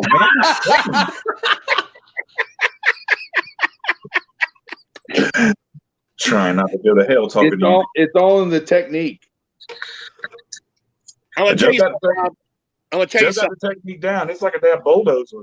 I'm gonna tell you something. You know what that string is that connects your tongue to the bottom of your mouth? Uh-huh. It's called the frenulum. And the only reason I looked it up is the first weekend I came out here before I was married, it got so damn sore I had to look up what the fuck to call it. That's awesome. Man. You are a dirty old man. He is. He fucking really is. That was 20 years ago. I was a dirty young man then. So dirty old man and batshit crazy. Dirty old man and batshit crazy. And I'm stuck in the middle. I'm just the asshole. I don't think I'm that crazy. And of course, Brett. We've got to give Brett some Fotten love. He's got them Fots on. Yeah. It's been fun. You know what I did was that I made the conscious decision to dial back on some medications that I was taking. So I'm just going through this adjustment period. So I feel like it's late enough that I could just start talking like real talk, you know, and like, yeah, because it just wasn't like, it wasn't helping, you know, and it was just like, it was making me feel not myself. So I decided I'm not going to take a lot of these psych medications that my doctors prescribed for me, and now you get me. I'll take it. Look, has that been going on for about 3 weeks or so, Johnny? Yeah. Because I've been noticing lately. Yeah. Now, remember when you went completely off and you did that video and there was a bunch of delays and kind of looking up and trying to catch yourself and then you bring yourself back in? Yeah. The very first time when you went completely off, it was really, really noticeable. But here lately, you kind of noticed pics of it. I was like, okay, cool. He's trimming it back. Yeah, I am. I'm cool with that. Do your thing, dude. Because it's just when you're on those medications, right? And it kind of dulls you. It dulls you. It doesn't make you feel like yourself, and it feels like you're kind of like trapped trying to get out, and I really noticed that, and I'm like, I don't want to do this anymore, and because I was like so many years without it, I really just started taking these medications that the doctor wanted me to take, like, I don't know, maybe a year. It's been a year since I started, and then before that, I wasn't taking anything, and I was just me.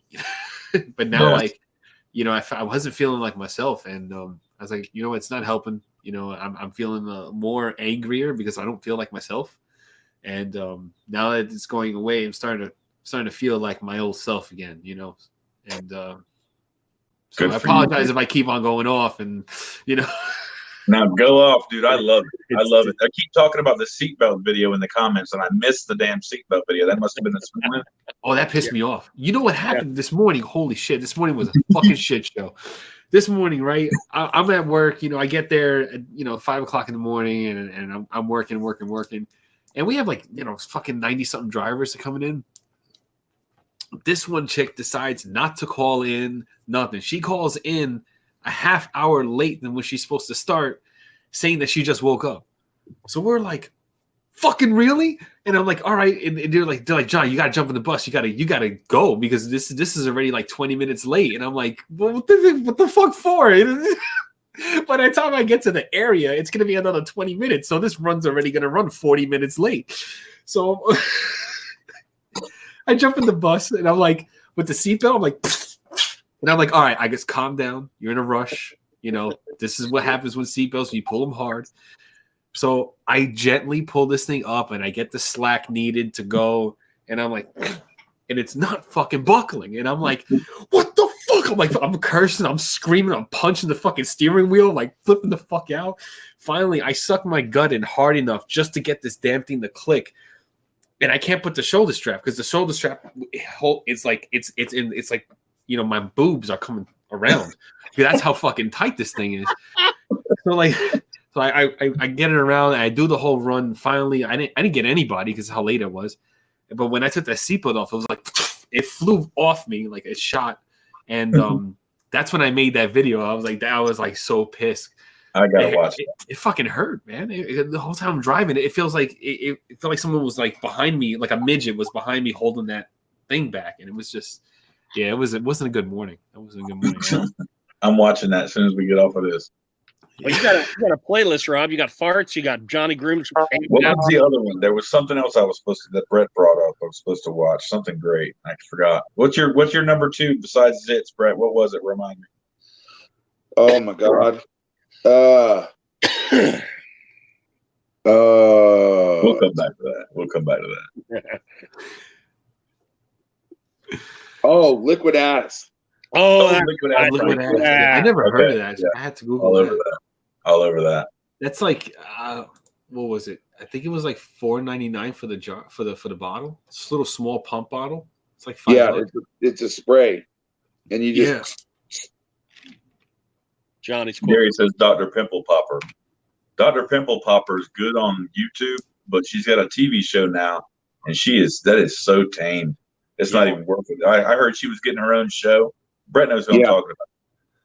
That show is so tame, man. You don't get to see nothing. Ain't nothing cool. It's not that. It's not all that. It's mostly the talking and stuff. You don't get any of the. It's too medical. I want to see somebody hit assist with a sledgehammer. I want to see some. I want to see some real deal stuff. Okay, so I I used to have the problem where I'd get like cysts on the inside of my thighs from my thighs rubbing. Yeah. And Yeah, so that's I got one, and it was huge. And I kept putting a warm compress on it because it wouldn't break. It wouldn't break. It wouldn't break. My wife was trying to squeeze it. And she's like, just give it a good solid push. Now she's wearing a gray tank top and sitting across from me. So all of a sudden I gave it this giant squeeze, and I hear, and I look, and it looked like she had been shot dead square in the chest with a shotgun. Oh, Jesus. And it sprayed past her, and the look on her face was like, oh my God. And it was everywhere. And I filled like a whole towel full of blood and pus. It felt so much better, but that would have been the most epic pop video ever. Jesus, I'm so sorry. I brought us back. Was covered. Yeah, thanks, Rob. Yeah. Now, Brett, why? Because here's where my mind goes in that situation, because I get those things as well. Why not sterilize like a safety pin or a sewing needle so you can put a little hole into it and just, do it that what's your because it hurt so bad touching it that the needle, just even touching it with the needle hurt. Okay. But you squeezed the shit out of it, and that didn't hurt. No, well, it did for a split second, and then it was instant relief. As soon as it went, no, mine, where I squeezed my thigh. It killed. It looked like you had been killed. She's getting PTSD flashbacks for that. She's like, yeah, she's over here talking to me about, oh, you're telling them about the thigh? That's so nice. So nice. Hey man, Brett lives in Kansas. That's a hot night when you can splatter some fucking pus. That's a big night in Kansas. When the night before, or a week before they removed the cyst on my back, I had to go to the emergency room, and I was laying down, and my wife said that when they lanced it and squeezed it, the nurse and the doctor jumped back because it shot the ceiling in the room. Wow. Jesus Christ. And what sucks is it's like I had to see this lady in the grocery store I worked at all the time. And not only that, but both of them were really good looking. So you have that, oh, fuck, you've seen my ass. You've seen the nastiest shit. Hey, what's going on? How was your day? And they're like, oh, yeah. They look at you with that disdain like, yeah, you're that nasty fucker that shot the ceiling. Yeah. Farts and pus. Brett's living the dream, buddy. All right, Brett. You know what I love is that Brett is such a cysty bastard that we've got like a fucking map of America. We go from his back to his fucking thigh, fucking hip. I've got more, but some of them are real. I don't yet know. Well, just run you over with a steamroller and see what. Yeah, see what all kind of pus and stuff comes out. Flying in every direction. James Pershing, we love you too, brother. Thank you for sticking it out this long. Oh, take it easy, James. That's my homie right there. If y'all don't follow James Pershing, that dude does great unboxing, straight up. You're not even trying to be a reviewer with his daughter Pumpkin Butt, and they are the cutest. And he seems to be the best dad. That's a good dude. Y'all follow that dude up. He's in here a lot of the time. He is a funny motherfucker, man. He will drop lines in here, and he's a funny dude. We're gonna get him on as a community member real soon here. Really need to. That's a good dude. I really like that guy. Well, boys, it's 11 o'clock. It's a work night. God dang it. I had a feeling this was going to be a good one, and you didn't disappoint. Acker, thank you for pinch hitting. Thank you. I can't believe nobody else popped in. What the world's wrong with y'all people? Everybody's beards. They're sitting on the couch with their beard looking like that. Yeah. I'm not pretty enough. I'm not pretty enough. Damn it, now I got to come with Jim. I want to thank Brett for being our community guest and regaling us with fucking disgusting stories like I've never been on here before. Obviously, I want to thank my boy Acker for jumping on for the last bit. That's always great. Ready, brother. You all next Wednesday. Hopefully come back. I don't know if it'll be this gross, but it should at least be some fun. Yeah, No, I'll be in here so I can write them gross. I may not be able to verb, like you won't be able to hear it, but you can definitely read it. We need to give Brett a break. I don't know if my stomach can handle it. Oh, hey. It's been fun, guys. Thanks for letting me be on. Oh, No, thank you coming for on, letting me be on. you know the same thing, Brett. Y'all have a good night. See you next Wednesday. Yeah. See y'all.